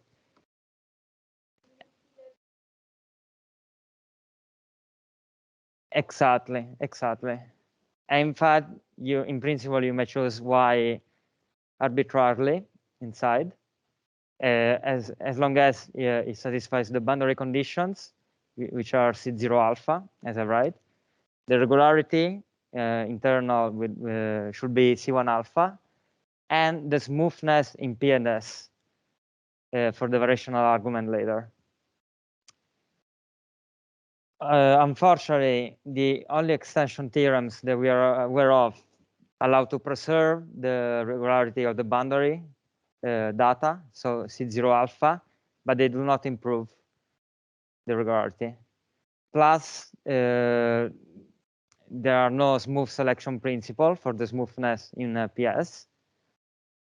And finally, like the first guess that one will make will be to constrain y to be a gradient, but you cannot do that because you are imposing too many boundary conditions on y. It's a overdetermined problem. What we do with inspiration from the fluid dynamics is we impose additional fictitious equations prescribing the so-called compressibility of y, which is its divergence.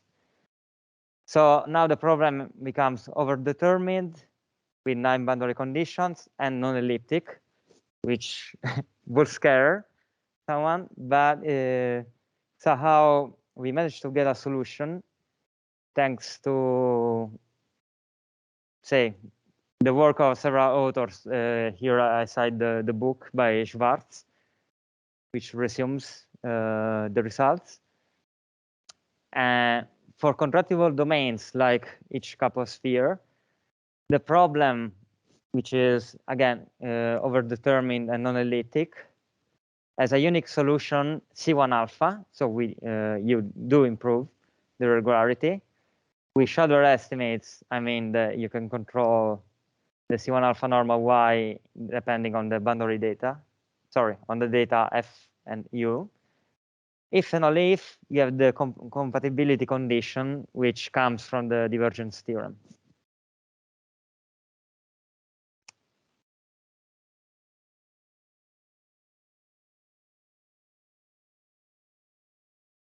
If you apply the divergence theorem, this one, I mean, in principle, as I told you, you didn't have to impose 0, but you still have to impose the gamma component of the y's in different sheets must be equal.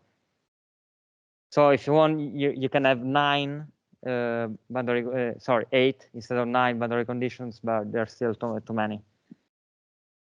There's no way of solving in a gradient form.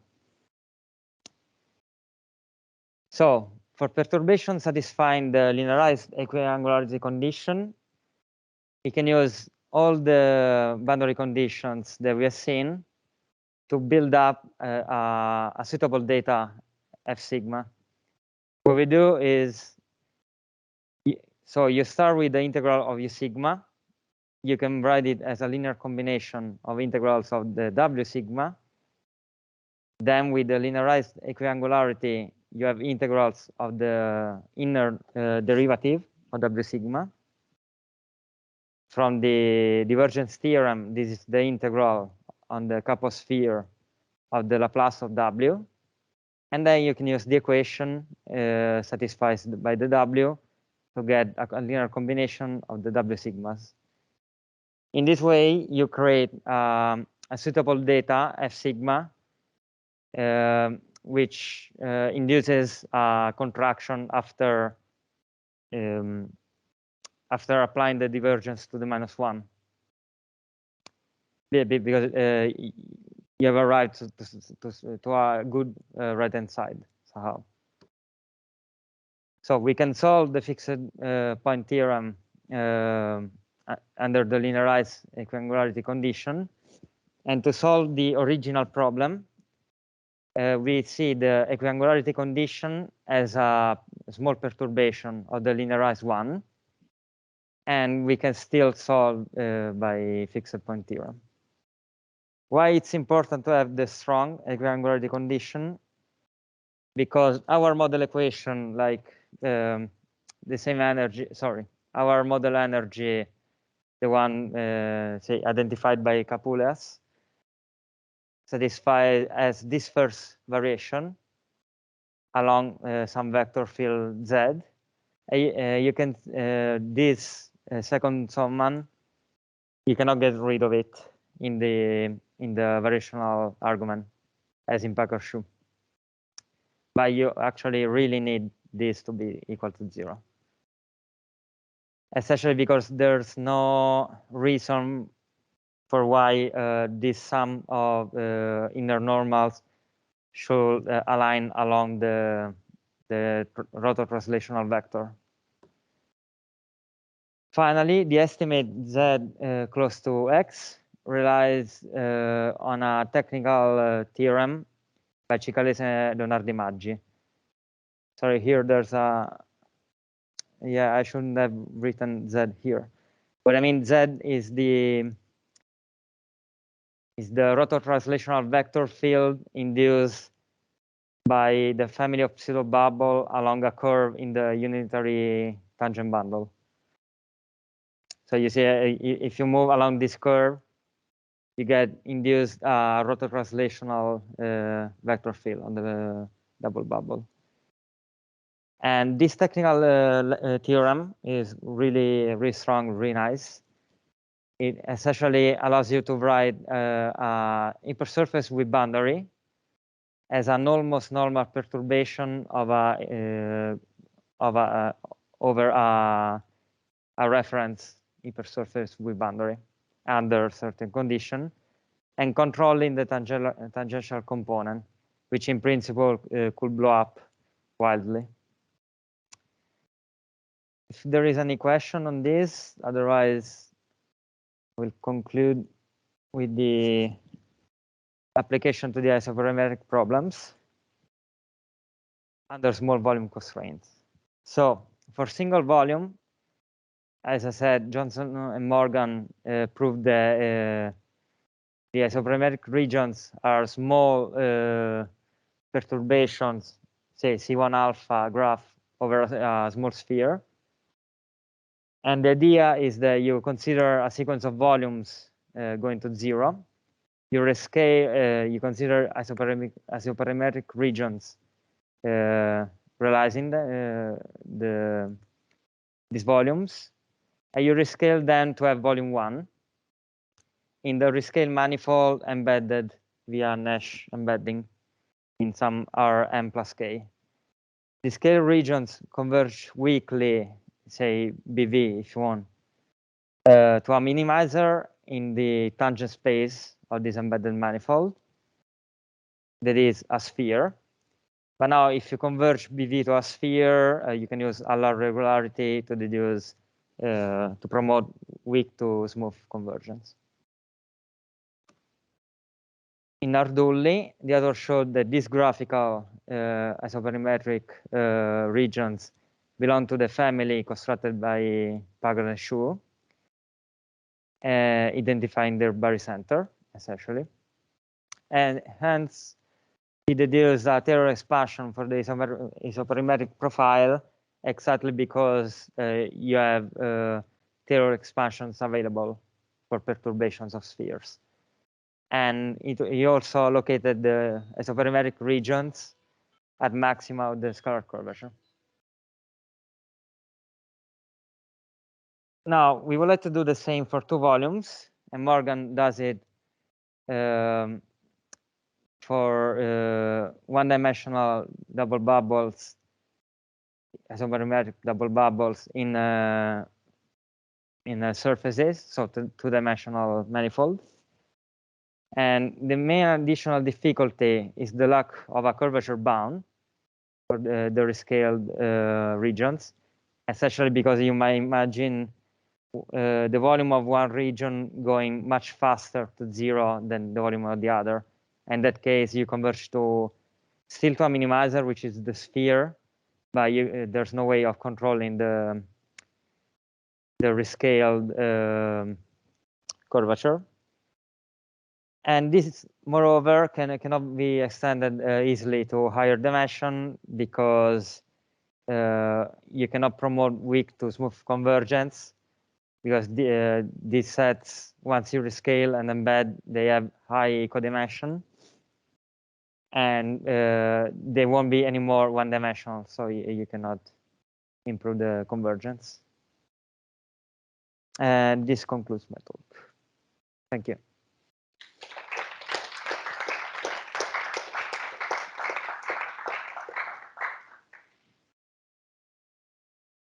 Thank you very much for your talk. Thank you. Are there any questions? Federico?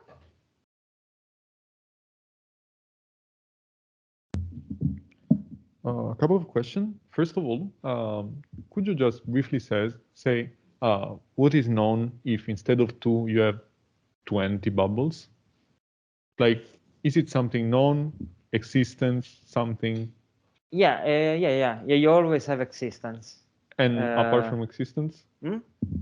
Okay. You always have existence. You have the regularity result of Almgren. So like internal regularity up to a codimension 7 set, and somehow the singular set is n-1 dimensional, a bit less than this, but okay.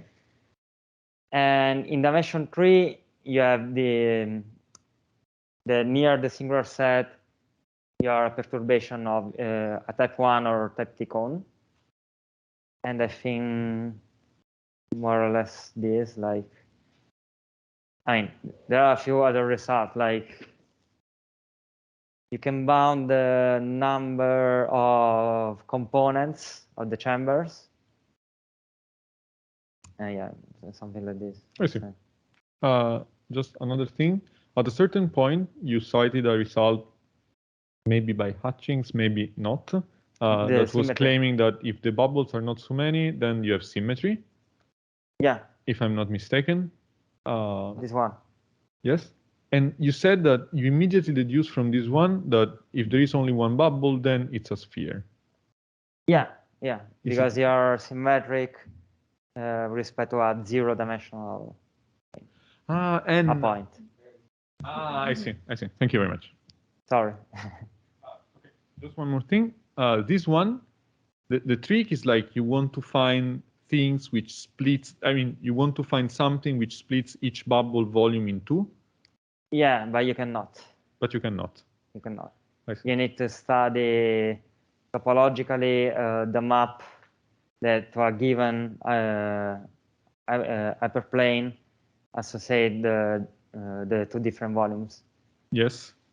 Of the space intersected the bubbles. Yes, I see. It's a bit harder, but I see. You're welcome.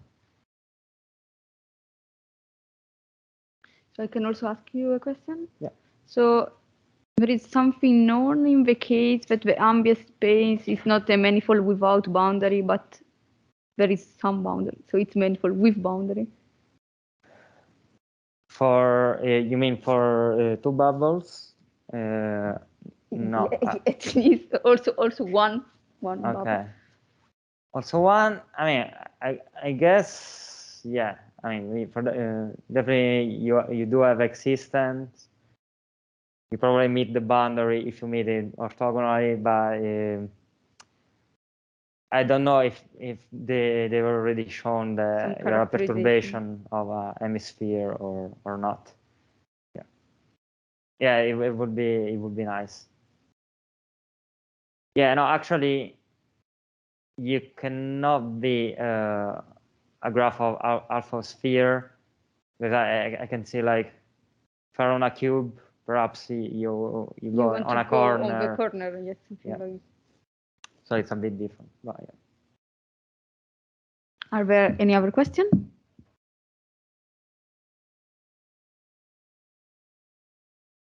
Yeah.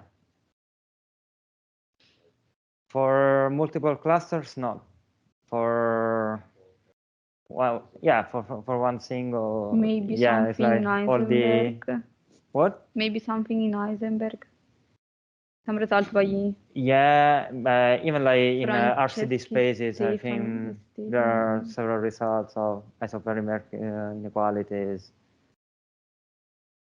RCD. But for a lot of bubble, I would. No, for multiple clusters, no. Maybe only by in Heisenberg by Franceschi Yeah, and yeah, Stefani. exactly.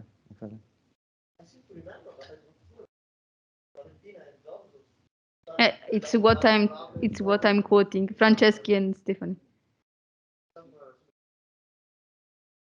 It's what I was quoting.